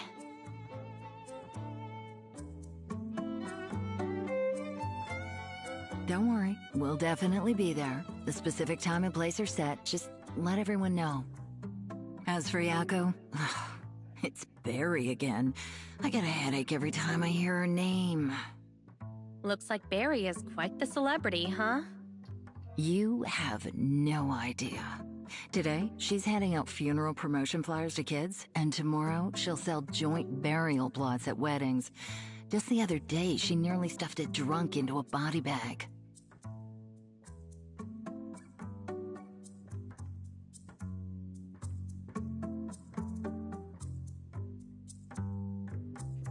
After all these great deeds, a blessing for an orphan who just lost their father doesn't even shock me anymore. Mr. O'Reilly's supposed to be a reliable mortician. How could he have trained someone like Barry? That's unfair to O'Reilly. He's been a mortician in Asperia for years, and Barry only became his apprentice a few months ago. If it weren't for his age, he probably wouldn't have taken her on. So, does Mr. O'Reilly have any other apprentices? Well, not many people want to be a mortician, dealing with corpses every day. Not to mention the Hypnos Agency has special services that other funeral homes would never take on. Like what? Aberrant embalming. Like Yako's father? Yes. People have always avoided aberrant corpses, even though Hykros proved long ago that they aren't contagious. The fear left over from so many years isn't easy to dispel. O'Reilly has been searching for an apprentice for over a decade, but those who came either ran away from this special business or couldn't handle the strict demands. Until Barry showed up. Despite her quirks and odd things she says, she's truly excellent at embalming. That's why O'Reilly values her so highly, even if it doesn't seem like it. Don't be fooled. Mr. O'Reilly may yell at her, but that precious apprentice can't be criticized by anyone except him. Whenever I go to complain, he always stops me. Willing to lay aberrants to rest. Could Barry and Yako possibly be orphans too? Their parents having turned into aberrants? I don't really know. I've only heard that once O'Reilly went out to the wasteland outside Bangus to handle the bodies of aberrants. It's famously desolate there. Even the hyenas won't go. Just as O'Reilly was preparing the body, he noticed a little girl in a black dress sitting silently by the grave he had dug, staring at him intently. Celine, that little girl must be Barry, right? Indeed, that was her. I heard Barry watch the entire embalming without looking away, and even wanted to try it herself. Mr. O'Reilly saw her potential and brought her back to his office. I bet Mr. O'Reilly never expected to end up with such a troublesome apprentice, huh? Barry can be a bit unreliable, but she always does whatever Mr. O'Reilly tells her. Besides, everyone's happy to humor Mr. O'Reilly, so nothing serious has ever actually come up. After staying in Asperia so long, even with the most advanced suppressors, who knows when someone might turn into an aberrant? By then, People have no choice but to rely on the after Hypnos I get done agency. with my tower But I fancy feel stream. like this customer complaint is different. Mr. O'Reilly said that if Barry can't resolve it, she won't be able to stay. Is it really that serious? We need to hurry and find Yakko, or I'm scared Barry's going to cause even more trouble. Why do the hyenas always pick the busiest times to cause trouble for me? Celine, go focus on your work. We're more familiar with Yakko's situation than you are. Let us handle it. Then I'll leave you to it.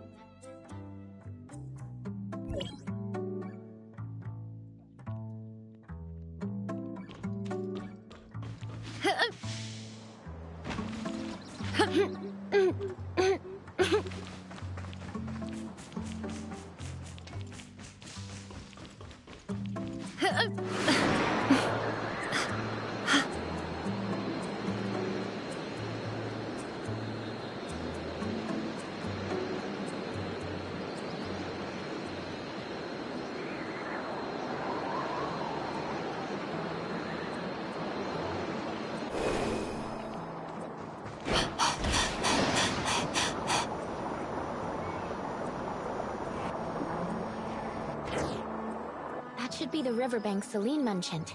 The one Yakko often visits. Hey, is that Barry? Hey, Yakko! Try this seaweed. It's my favorite, so crunchy and delicious. Not a fan, huh? No worries. Want me to do some magic for you? It'll be amazing! Come on! Karen, put on the whole show for him! Is she trying to cheer Yakko up?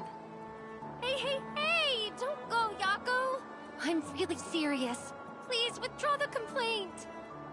Hey, isn't that Yakko? What are you doing spacing out here? Aren't you supposed to be going home to take care of your dad today? Oh, wait.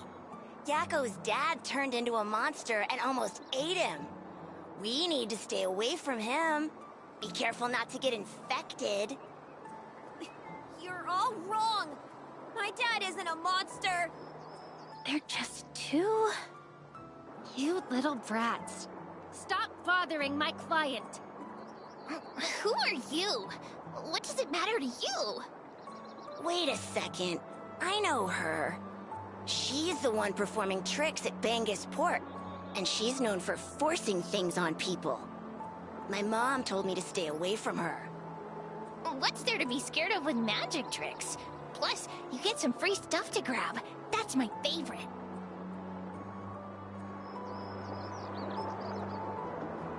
Don't go over there. My mom said she's the Reaper's messenger.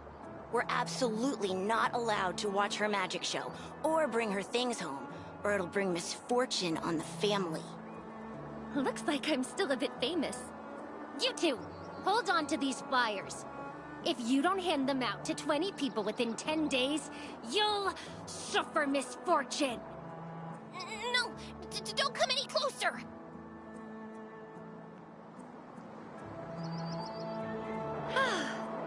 It's done. How's that, Yakko? My flyer of misfortune was awesome, right?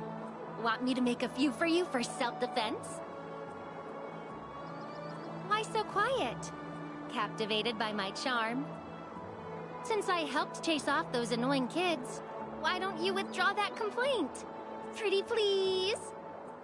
You went through all that trouble just to get me to withdraw the complaint? Of course! If this isn't resolved, I won't be made full-time. I'm planning to open a branch of our agency back in my hometown, you know? So, could you give it some thought? I thought it through. My answer to you is 2 words. Hey, hey, hey! Which 2 words? Yes, ma'am? Complaint withdrawn?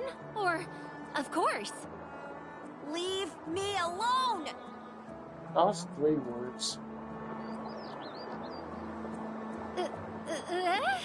Leave me alone? That's clearly 3 words. Yakko, what else do I have to do to make you happy? Barry, at this rate, I think Celine's going to end up with another harassment complaint soon. Oh, the Reaper. You're here. I've tried so hard to make him happy. Why is he still so angry? You chased off those kids who were bullying Yako and protected him. That was good. But have you considered that Yako doesn't actually want to be happy right now? He needs something else. Something else? Like what? He just You're needs just time that to mourn. clueless. My master did say the bereaved need time to grieve. So there's always a moment of silence at funerals. But Yako already had his moment of silence at his father's funeral. That's just the beginning of mourning, not the end. It's a feeling you can't really understand unless you've experienced it yourself. Why can't you just tell me what I can do to help Yako's mourning come to an end faster?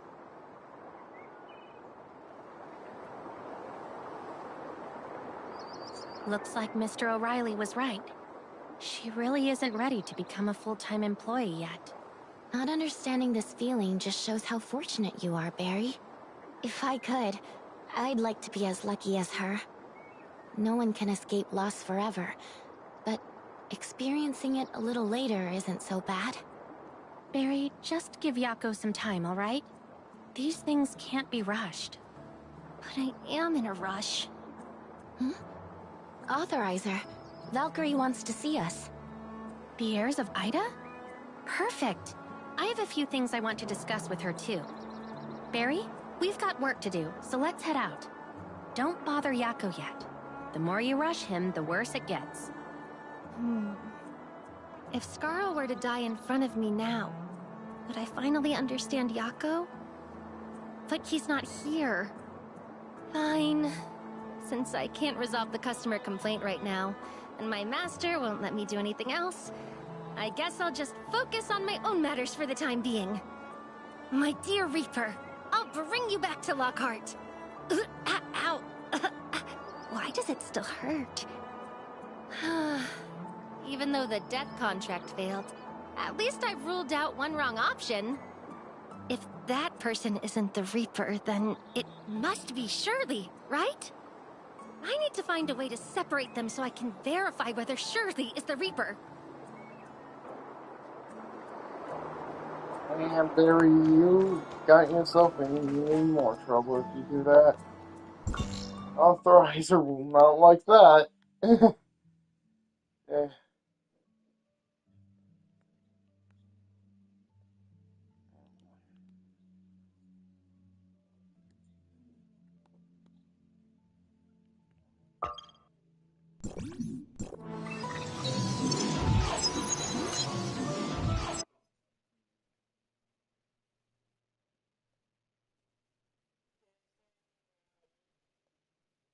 Alright.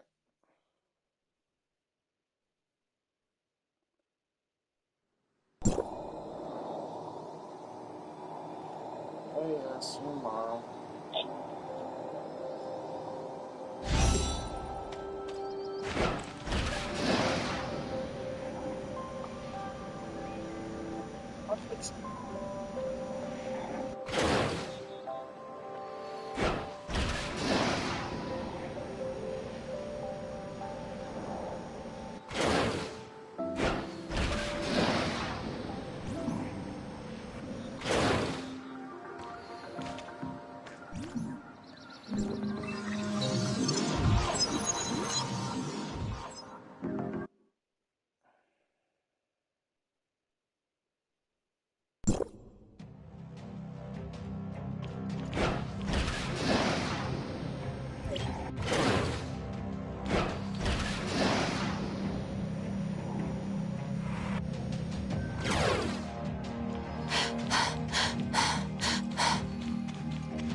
Weird.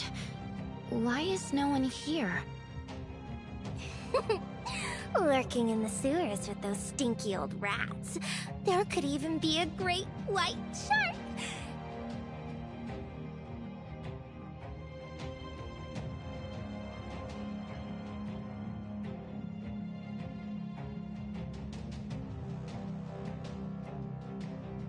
It's a rare date. How could Salady allow any third wheels to interrupt us? Right, Shirley? Salady? Wait, that wasn't Valkyrie who contacted me just now. It was you? Bingo! Just as I thought. Shirley not only has overwhelming power, but her intellect and reflexes are perfect too. No wonder Salady is such a big fan. Salady? That angel of clemency who has been chatting with me about Shirley? What are you doing here? Oh, hey babe! We finally meet! Remember the riddle game we played in Kylo? So, she really did harass you on my account. Back in Kylo, she was stalking me, sending all sorts of weird gifts and letters. I thought she was just joking about it, but she's actually a stalker? Oh, come on! Stalking? That was clearly Salady's gushing love gaze. She just wanted to be as close as possible to the sage's most beloved creation. And breathe the same air as Shirley. Ew. She thinks she's the best angel of clemency, so she's always trying to challenge me to prove it. Oh, no. It's not a challenge. It's an intimate communion between two souls and bodies. Salady only wants to pay the highest tribute to the sage's masterpiece. My dear Shirley. So everything in the chat logs is true. That's a problem. She's been harassing you all this time. Why didn't you tell me? I thought you already had too much to deal with in Kylo, and I didn't want to burden you, so I kept it from you. Your problems will never be a burden. Hey! You two are so busy whispering to each other, you forgot about old Salady, huh? Back in Kylo, Frick told Salady to carry out a secret operation and not to cause any trouble. You guys won't even play with Salady. She's about to explode from all this pent-up anger! Looks like Salady won't rest until she gets a fight today. Quick, let Salady experience Nemesis's full power. Wait, you two. It's too late to run now. Salady can take your head off with just a wave of her hand. It hurts so much. What's happening? Ow.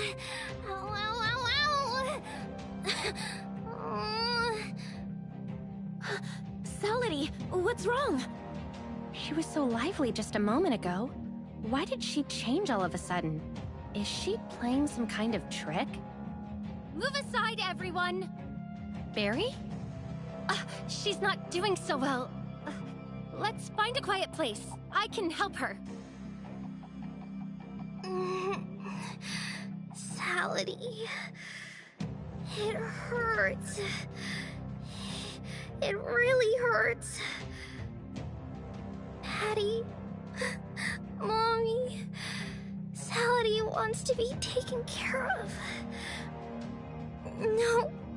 Please, don't leave me. Don't worry. I'll find a way to make you feel better. Sleep well, Salady.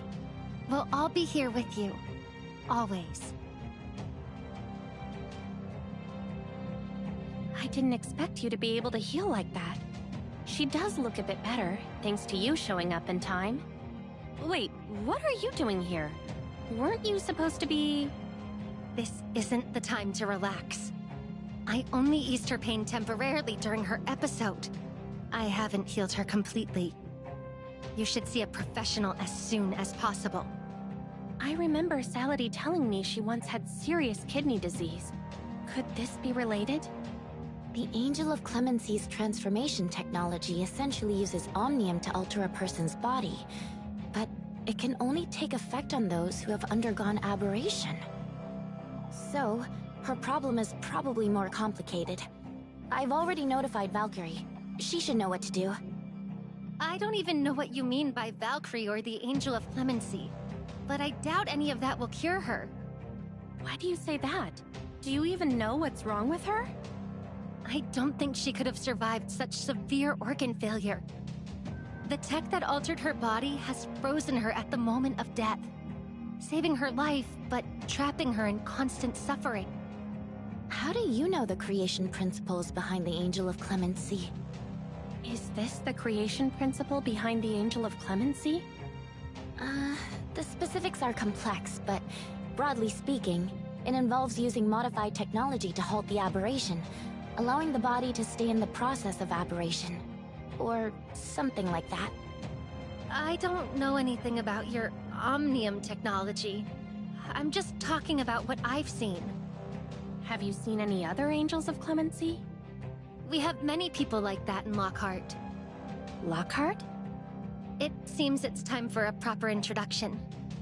My name is Barry. I'm from Lockhart, and I'm 216 years old. I've come to welcome the Reaper's prophesized return. Don't believe me? I'm telling the truth. About 1,000 years ago, the Reaper was cast from Lockhart, so we no longer die. In vengeance, the Reaper cursed us with eternal suffering and punishment. Countless people from Lockhart live in unending pain because of this divine punishment, just like this child. There is no cure for them. Only death. Death? Do you really think Salady's illness can't be cured? As long as she lives, she will be haunted by this pain. Only death can bring her peace. I came to bring the Reaper home and give the people of Lockhart peace. So, I suggest you... Enough, Barry. Salady has just found some peace. She's fighting tooth and nail to stay alive, so she sought the Angels of Clemency for help. We're all trying to save her. How can you say that? I don't care how old you are, where you're from, or your myths. All I know is that there's someone right in front of me who's fighting to live, and you have no right to condemn her to death. I just don't want to see her living in pain, dragging you all down with her. You can endure this for a day or two, but you can't keep this kind of thing up forever. At least right now, neither of us wants to give up. Valkyrie has brought word. She's contacted Dr. Claire, who's willing to help Salady. Then let's go. I also need to speak with Dr. Claire.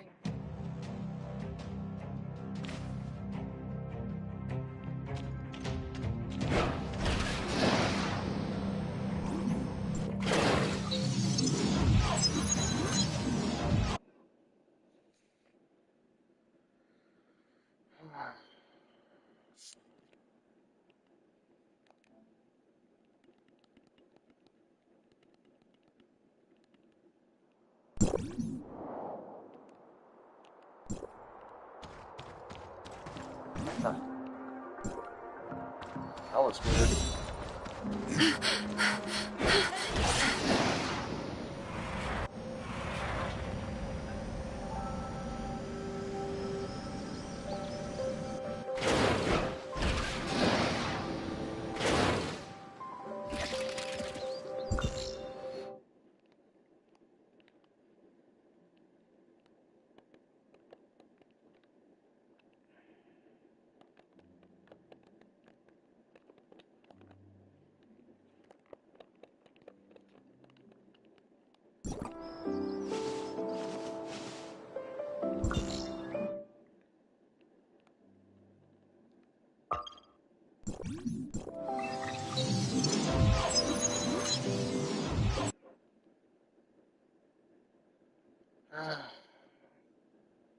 I don't even make the right choice.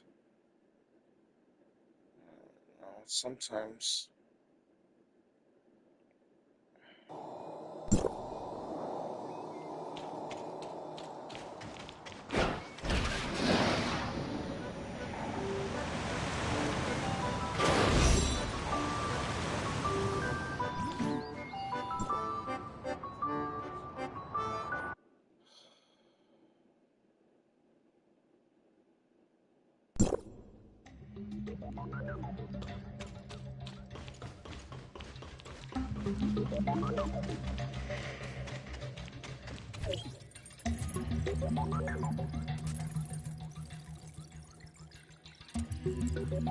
Thank goodness you took the right first aid measures in time.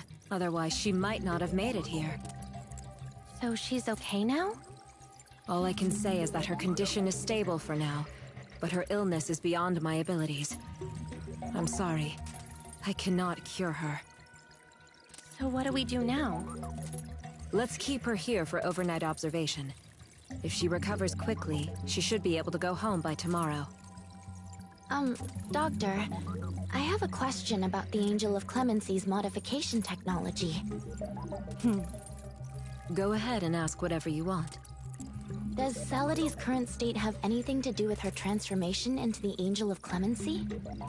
Do you think the way you are now is related to you being transformed into the Angel of Clemency?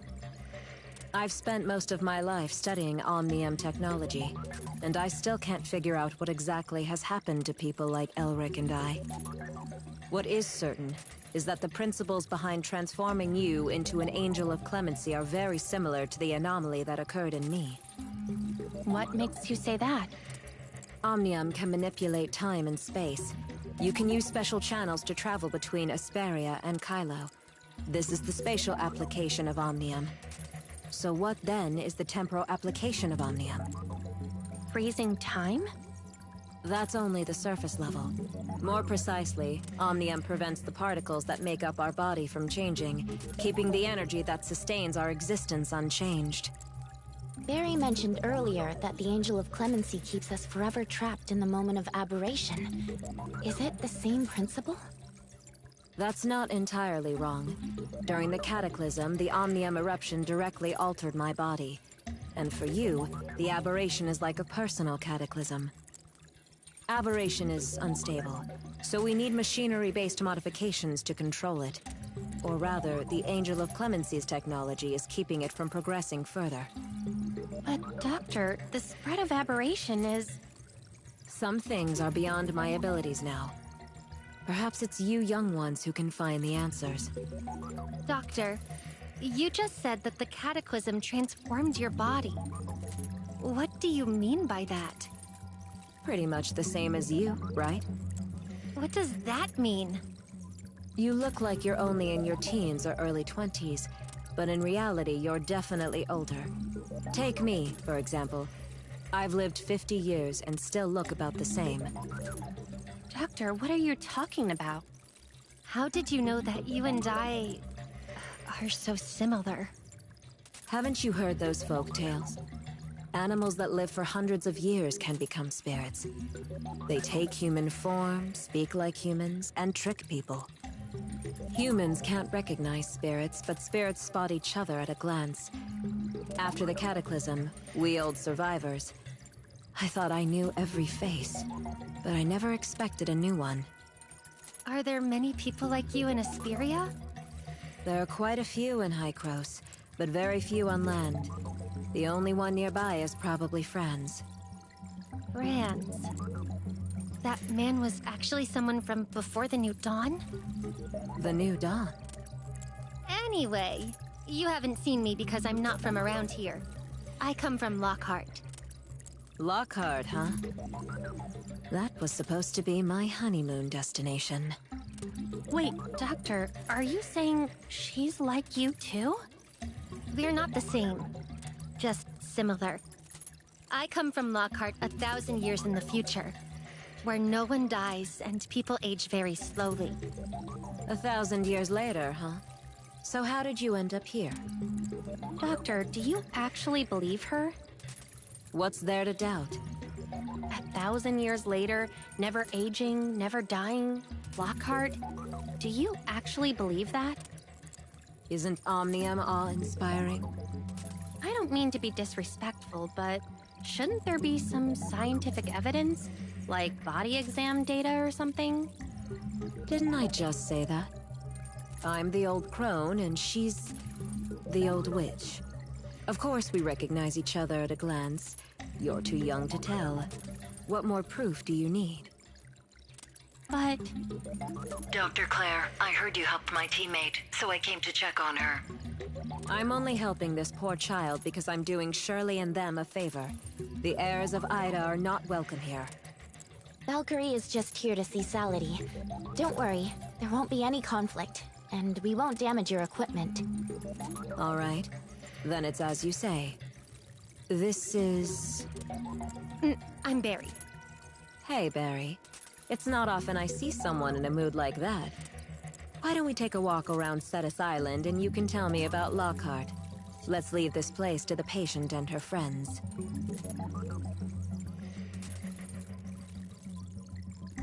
Long time no see, Nemesis. Have you found anything in Kylo? Salady's condition has stabilized. The doctor wants to keep her under observation tonight. And if all goes well, she can go home. Her illness is incurable. Worrying about it won't change anything. Is it only her illness? Aren't all those granted the Angel of Clemency the same? It looks like they've been granted eternal life, but in truth, they're damned to eternal suffering.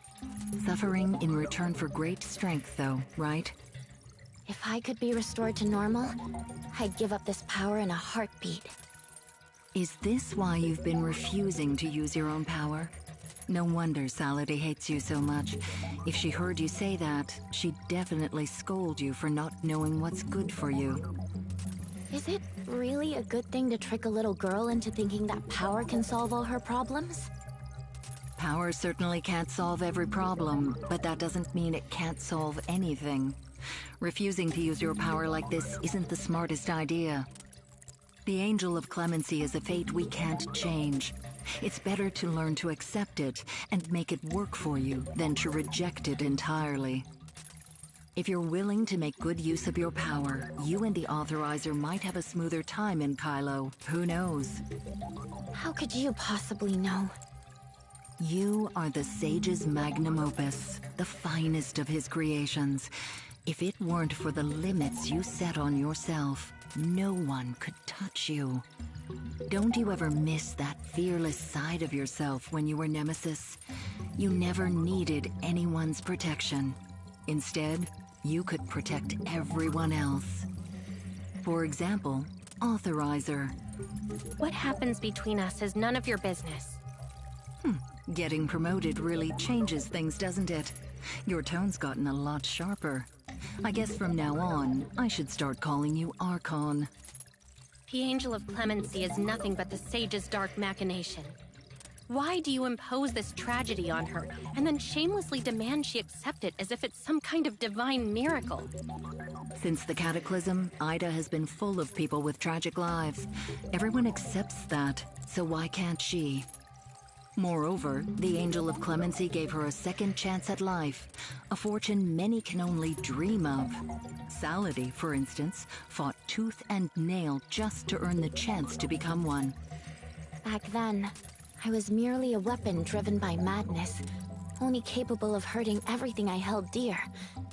That version of me isn't worth reminiscing about. I am Shirley now, not Nemesis. Are you even afraid of the name that represented power? If you had learned to harness that power sooner, instead of fearing and avoiding it, you would have been much stronger by now. It's painful for all of us to watch you waste the effort the Sage put into you. Think carefully about what kind of person you want to become. I'll take Salady with me for now. I'll make sure she's well cared for. No need for that. I'll take care of Salady.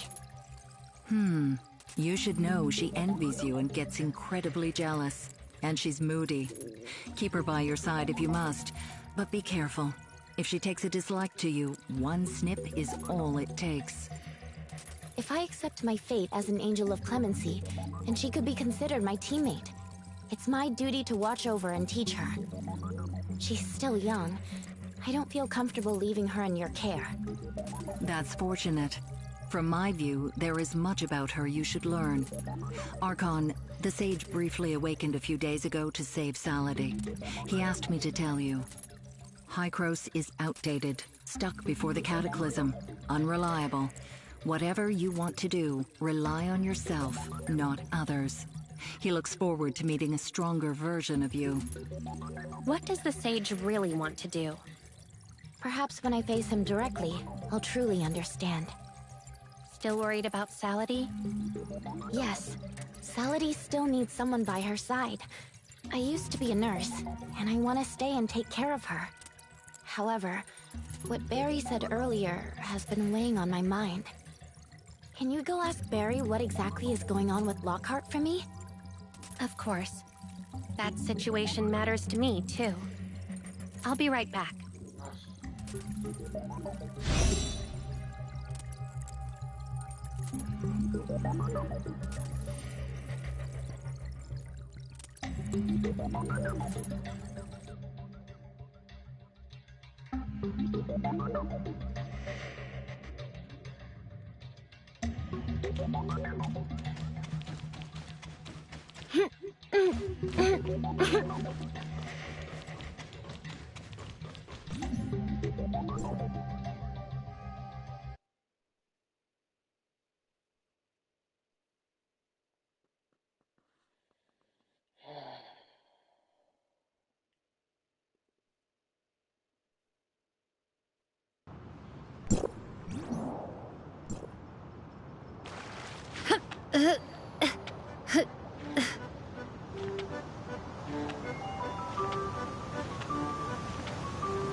That's my story.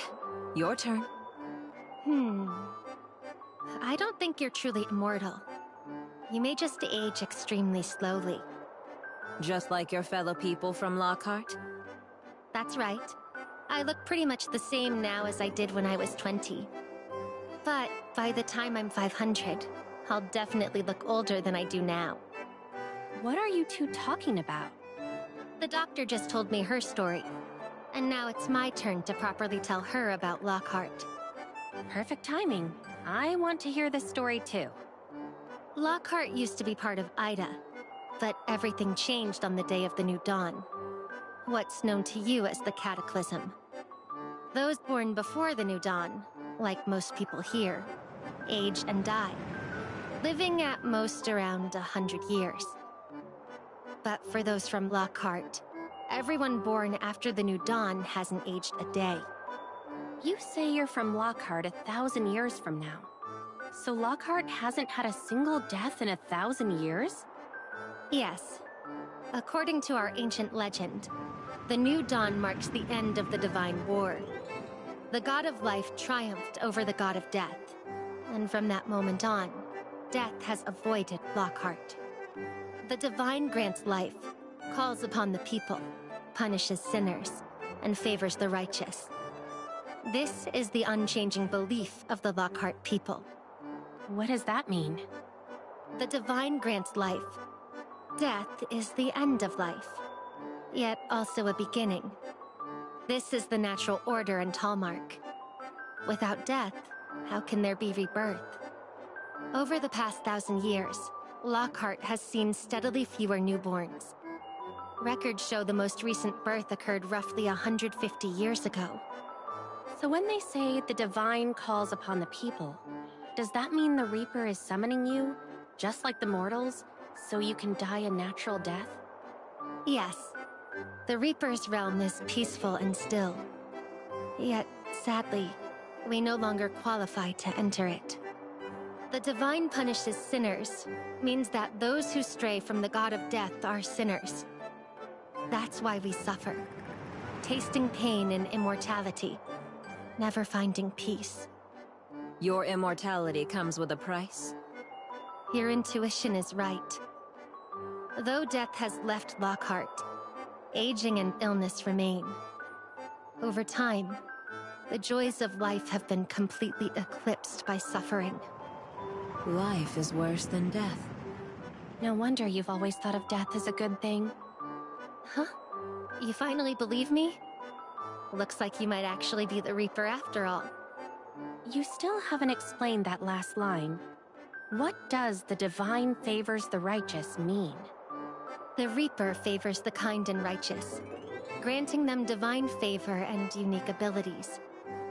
I am one of the divinely favored individuals, and my objective is to bring the Reaper back to Lockhart. So, I'm earnestly asking you to come with me to Lockhart. Will you? First, explain what you mean by saying I could be the Reaper. I wanted to test your power earlier, so I secretly swapped your prop for a real knife. In the end, I didn't feel good at all. I just got cut and it hurt like hell. You did what? Huh? That trick, I almost killed you? No, not even close. So does that mean I'm not the Reaper you're looking for? It's hard to say. Prophecies are always mysterious and convoluted. Plus, the Reaper has been away from Lockhart for 1,000 years. It's natural that things might not go smoothly upon their return. Maybe you'll only get your powers back once you've returned to Lockhart. Or we might need to gather the death gems scattered across the continent first. Is that what your prophecies say?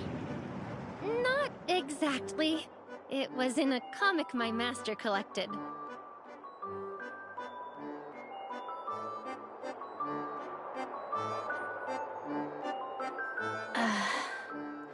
All right. How much of what she said is true? You might as well go to Lockhart and see for yourself. You expect me to follow her to Lockhart just because she told some mythical story? What if she's lying?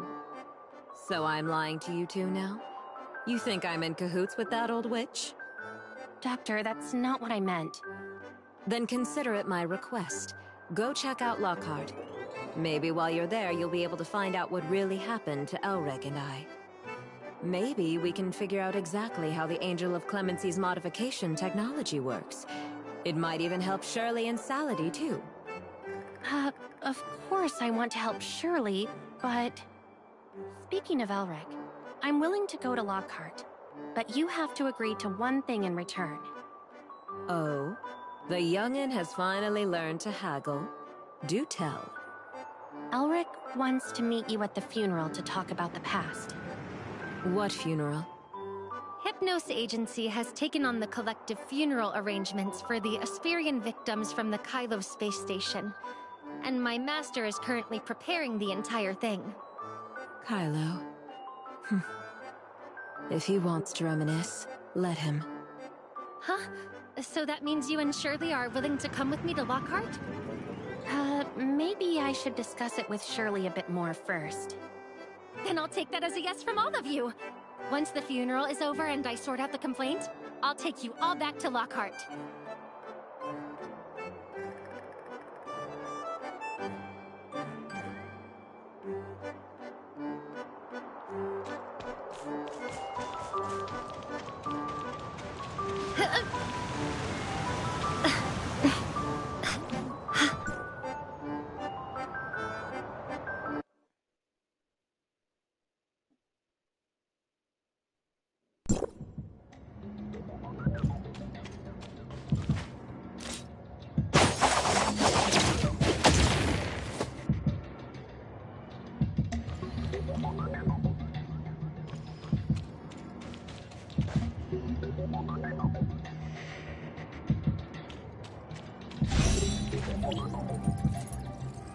Go. Go? Go! No matter what history lies behind the prophecy Barry told, it's clear she wants to end the Lockhart people's imperfect immortality. According to Dr. Claire, there are many similarities between the Angels of Clemency, herself, and the people of Lockhart. Do you think a method to end immortality could be used to heal Salady? And maybe even you and the Doctor? Earlier, when the Icarus Legion was about to take us home, Linsis asked me a question. Shirley, don't you have anything you want to do for yourself? I sort of remember. Well, I've thought about it for a long time, and I still can't come up with an answer. Earlier, Valkyrie recommended that I think about what kind of person I truly want to become. Have you figured out the answer yet? Not yet. But from what we're hearing about Lockhart, it sounds like we're starting to find some leads, right? I've been quietly worried that each Angel of Clemency's life is frozen on the day they were transformed. In other words, in another 50 years. In 50 years, you'll probably still be the same, and the doctor might be too. But Celine, Zeke, and I, that's what you're worried about? I'd be scared. If people I'm close to were gone, what would I do? The unity of the Angel of Clemency is tied to this.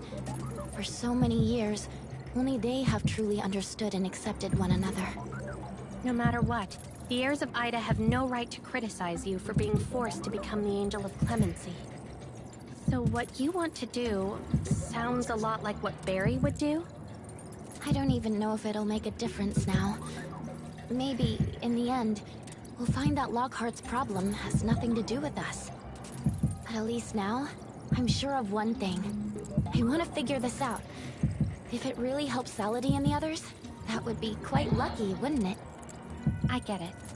No matter what you choose, I'll be right there by your side. You've always been the one to support me. So now it's my turn to support you. Archon, the funeral site is nearly ready. If you have a moment, please come and take a look. Looks like it's time to go. By the way, let's not tell Barry we're going to Lockhart yet. We don't want her to get too excited and forget the more important things at hand.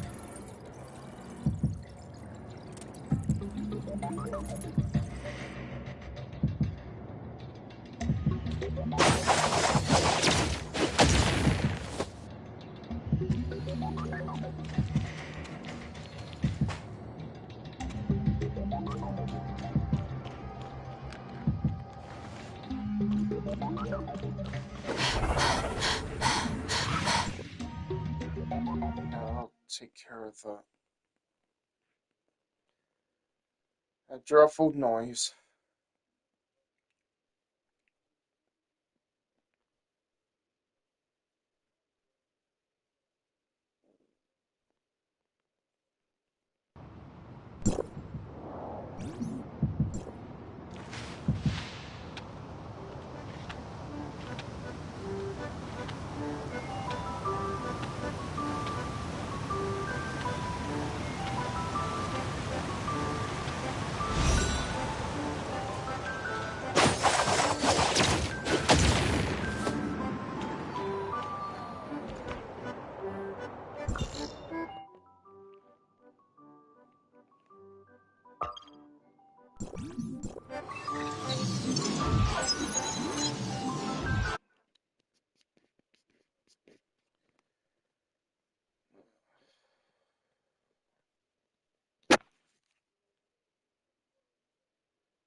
Make sure you eat well, sleep well, exercise, and study. Listen to Linsis and be a good child. Huh? What's wrong? It's nothing. I was just reminded of something Grandma Lola used to say when she was teaching Carrot. Mr. O'Reilly, you and Grandma Lola, you really are siblings, aren't you? You're usually fearless, so why are you suddenly shy in front of your great uncle? Don't be scared, Carrot. He's family.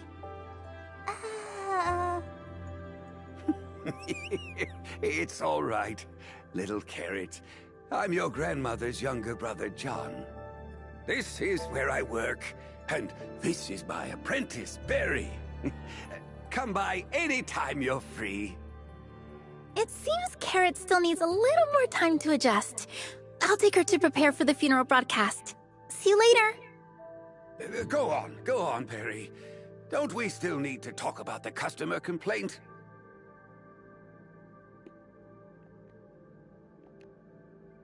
In conclusion, I firmly believe I have sufficiently secured the understanding of guest Yako Collins, and hereby apply to return to the Hypnos Agency to resume funerary duties. Well done! And to encourage your growth, I have a special reward for you. Were you expecting that, my silly apprentice? Ah, Mr. O'Reilly, that's too much! Too much! Reaper Shirley, please defend me! I already looked into the complaint, you good-for-nothing. Sorry about that, guests, for letting you see such an unprofessional side of me. Mr. O'Reilly, you look much livelier. Right, it's thanks to you all. Come on, Perry. Hurry and get the invitations ready. Don't just stand there. Yes, Master. Do you agree to let me take part in the Hypnos Agency's other activities? What do you think? I'm getting on in years. Do you really expect me to pull off such a grand funeral? Are you trying to work your master to death? Hooray! Long live Mr. O'Reilly! You fool. What person actually lives forever? Mr. O'Reilly? Archon, Miss Shirley, I'm deeply grateful that the Hypnos Agency can handle this collective funeral. We should be the ones saying thank you. Is there anything else we can help with? That's not necessary. Franz and Hilda have already brought quite a few people to help out, including 2 Kylian folks. Since everyone is working so hard, we can't just stand around. Mr. O'Reilly, let us know what we can help with. Well, all right then. Could you please bring the candles and bouquets from the agency to the venue? I'm not getting any younger, so I need to go rest for a while. Barry, after you send out the invitations, remember to wake me up. I still need to deliver the eulogy for our fallen compatriots. Got it, Master!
The setup is complete. If there's nothing else, go notify Barry to start the funeral.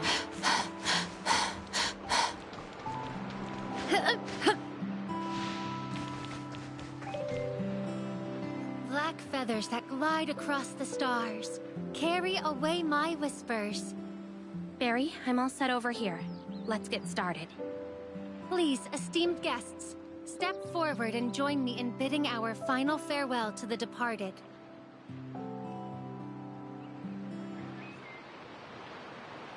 Hello, everyone. I'm currently in Asperia on Ida, streaming live for everyone.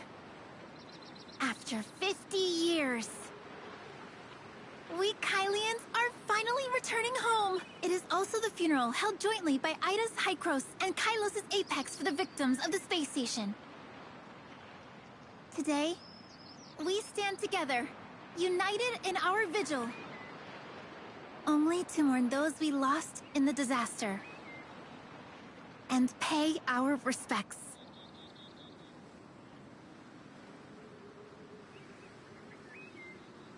Well, the victims from Vera have also returned home, fallen leaves finally returning to their roots. Now, let us all observe a moment of silence for our loved ones, friends, and fellow citizens who perished in the disaster.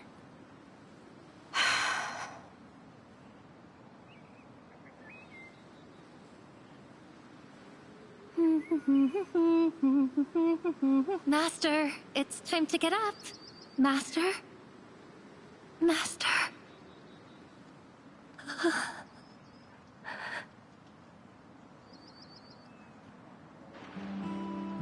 Authorizer, are you okay? I remember you telling Barry that the moment of silence is only the beginning of mourning, not the end. At least now they can begin to grieve. Antoria, those who entered hyperspace and other Defense Force members are still missing. We can't even hold funerals for them. Do you think there's still a chance they're alive? I want to believe so. Then let's go bring them back. The knowledge to activate the hyperspace gate is still stored on the network. Does that mean we have one more thing to do in Lockhart? Well, if we really want to find Antoria, we'll have to build the Tower of Fantasy first, reconnect all of Ida's lands, and then trigger a global origin resonance. The road ahead seems to be getting longer. And let's take one step at a time, and keep pushing forward. What will happen to Kylo if we follow Barry to Lockhart? It sounds like there's a lot for Plotty to handle, so I doubt you'll be able to officially take on your role just yet. That's true, but we can't just walk away from this, can we? Can't you take some time off? The doctor said Lockhart used to be where she wanted to go for her honeymoon. It must be beautiful there, right? Maybe you could take a few months off? You mean I should tell Hykros I'm taking leave? Better yet, I'll sneak off with you to Lockhart to study the Angel of Clemency's healing techniques. And maybe build a Tower of Fantasy there? Will that not work? You just reminded me of how you were when we first met. Was I really that funny back then?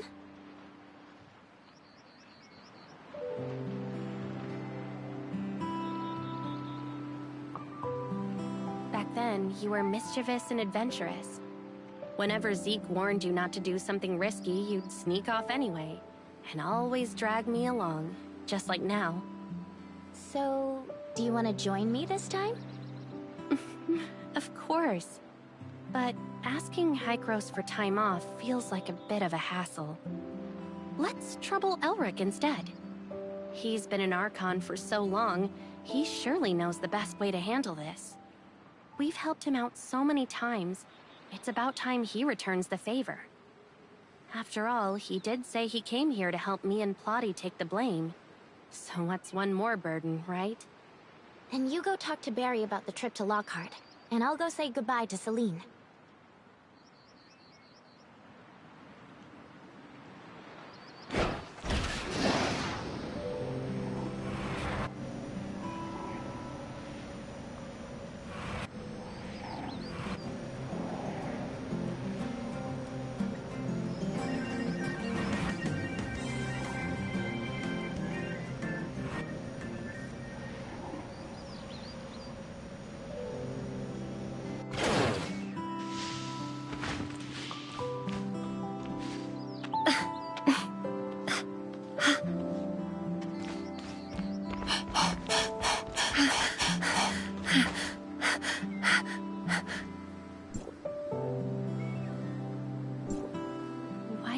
Closed. Where did Barry go? Could something have happened? Let me go check around.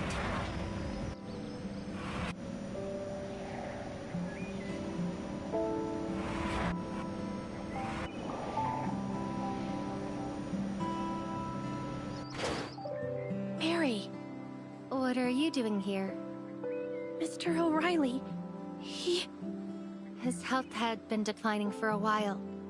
But fortunately, he didn't suffer much when he passed. My master spent his entire life conducting funerals and presiding over all kinds of ceremonies. At those funerals, what he saw most were tears, and what he heard most were cries. If I were the one who died, seeing all these tears, I don't think I could bear crossing the Styx, he always said. Long ago, my master had already decided how he wanted to be interred, and where he'd want to be buried. From here, you can look out over all of Bangus Port. Countless smiling faces and the lively sounds of life. He would have liked it, don't you think? Mary, I'm very sorry about Mr. O'Reilly's departure. If you need any help, just let me know. Don't keep your sadness to yourself. Sad? How could that be? I'm actually glad my master was able to set off this way. How could I be sad? If you keep it all bottled up... I said I'm not sad, so I'm not sad. I'm just... Just what? I just feel a bit strange. Like there's suddenly a void inside me. And I don't know what to do. I used to blame him for not understanding me, always scolding me. And sometimes, I even wanted to avoid him. But now, I suddenly want to apologize to my master. Apologize? I shouldn't have said his cooking was awful, or that his taste in clothes was terrible. I still have so much I want to tell him. Do you think Yako felt the same way when he came to see me back then? Yes. This is what grief feels like. So this is what grief feels like. It's my first time experiencing the death of someone close to me. It's nothing like I imagined. No wonder Yako was angry, and Mr. O'Reilly was scolding me. Yako's dad passed away a few days ago, and he's still grieving. How much longer do I have to grieve? It'll take a long time. I lost a friend about a year ago, and I still don't feel like I've fully moved on. It was my first time experiencing this, and I don't even know how to talk about it. Isn't there some way I can feel better faster? Everyone has their own way of dealing with this. I choose to take on the responsibilities my friend left behind, and keep myself busy with endless work. But you said you still haven't moved on. So it seems doing this hasn't helped much. Maybe try Yako's way. He came to you back then to talk. You can open up to someone you trust too. Have you ever talked to someone about it? Shirley once wanted to help me carry the burden, but I chose to avoid it back then. Wait, I was trying to give you advice. How did it end up with you helping me instead? Maybe I should try to open up. Shirley would be willing to listen, right? Fine. Since these feelings won't be resolved anytime soon, I'll set them aside.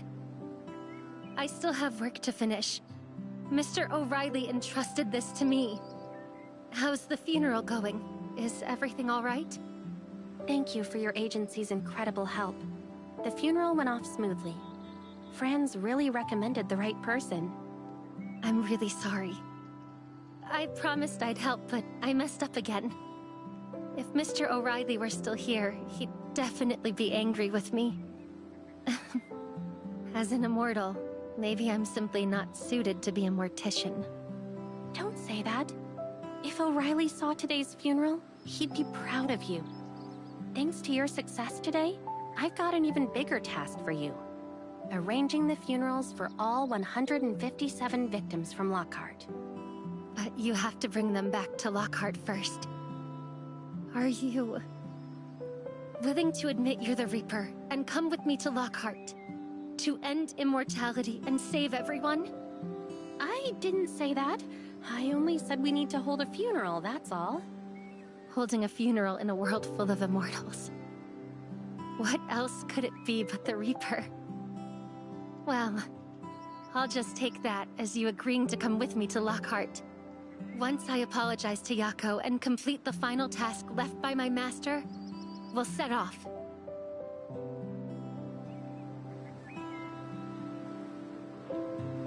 My master's final arrangements are taken care of. Please come to the Hypnos Agency when you have a moment.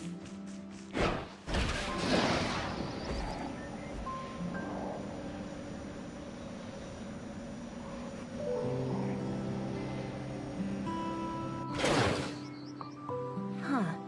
Why are there so many people at the entrance? I see. O'Reilly's will said he wanted a simple funeral. That old rascal. Well, since it was his wish, there's nothing we can do. Yes, thank you for your understanding. I'm sure my master would be very happy to see you. Is this the Hypnos Agency the flyer mentioned? It's my first time here. Oh, Barry, I haven't seen you in days. Do you still perform magic at the port? Absolutely. In a few days, I'll be staging an unprecedented act as my final curtain call. They say the more sensible a child is, the more they're cherished. You used to be such a handful, driving everyone crazy. And now you've become so quiet. Don't be too sad, okay? Child. Thank you, Miss Eureka. Don't worry, I'm feeling much better now. Well then, we'll be on our way. If you need any help, just let us know.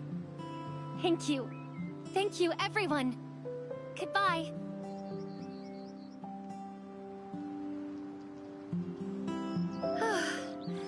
Finally done.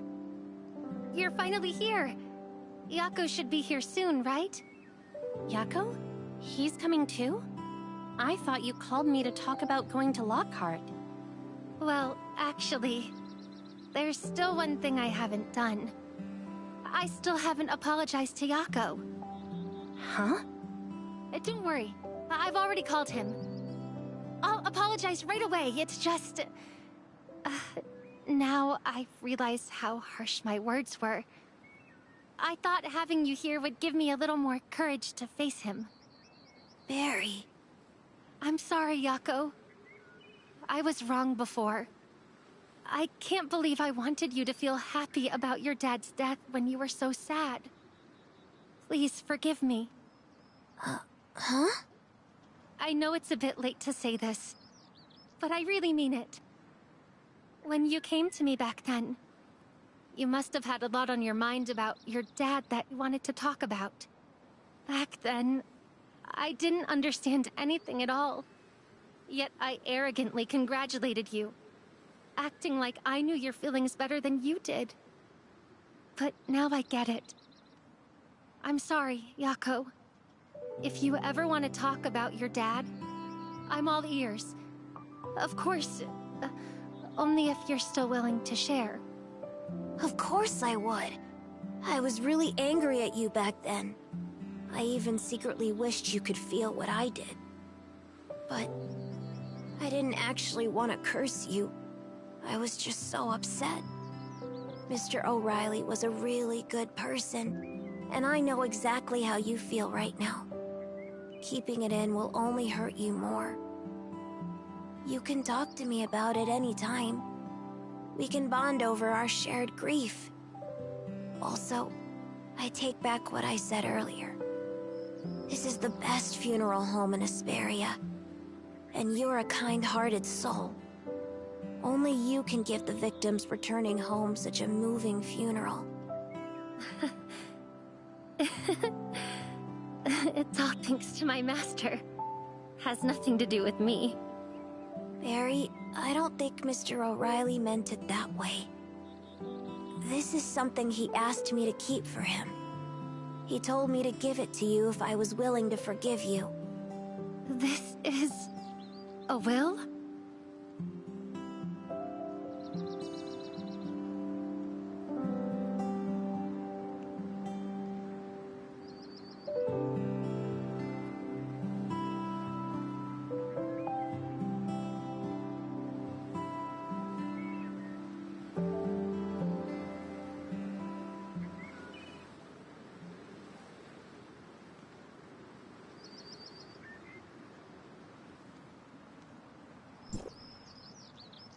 experience the loss of someone important. Master, I finally understand. But you left me behind.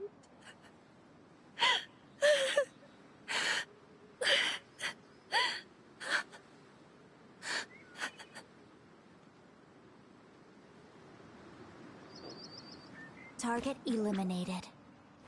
Shut up! That's not the... Oh man, why did that put me into tears? Dang it! Oh.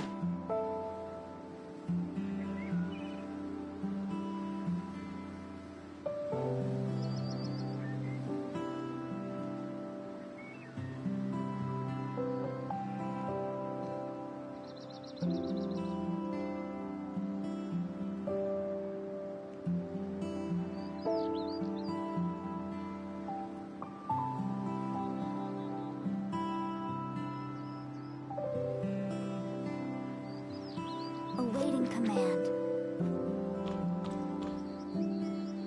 That is sad. I want to see what her ultimate looks like. The Reapers arrived! There you go. Embrace the afterlife!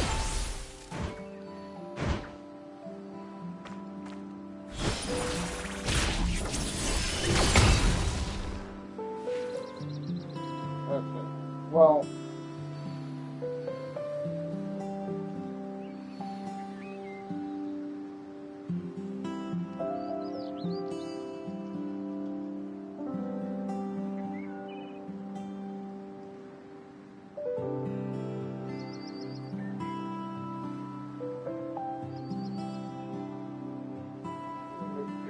Let's gonna do it for now for Target eliminated. 46.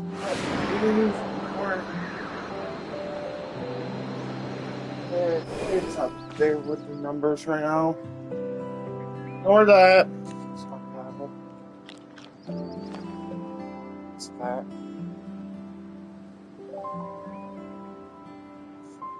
Anyway,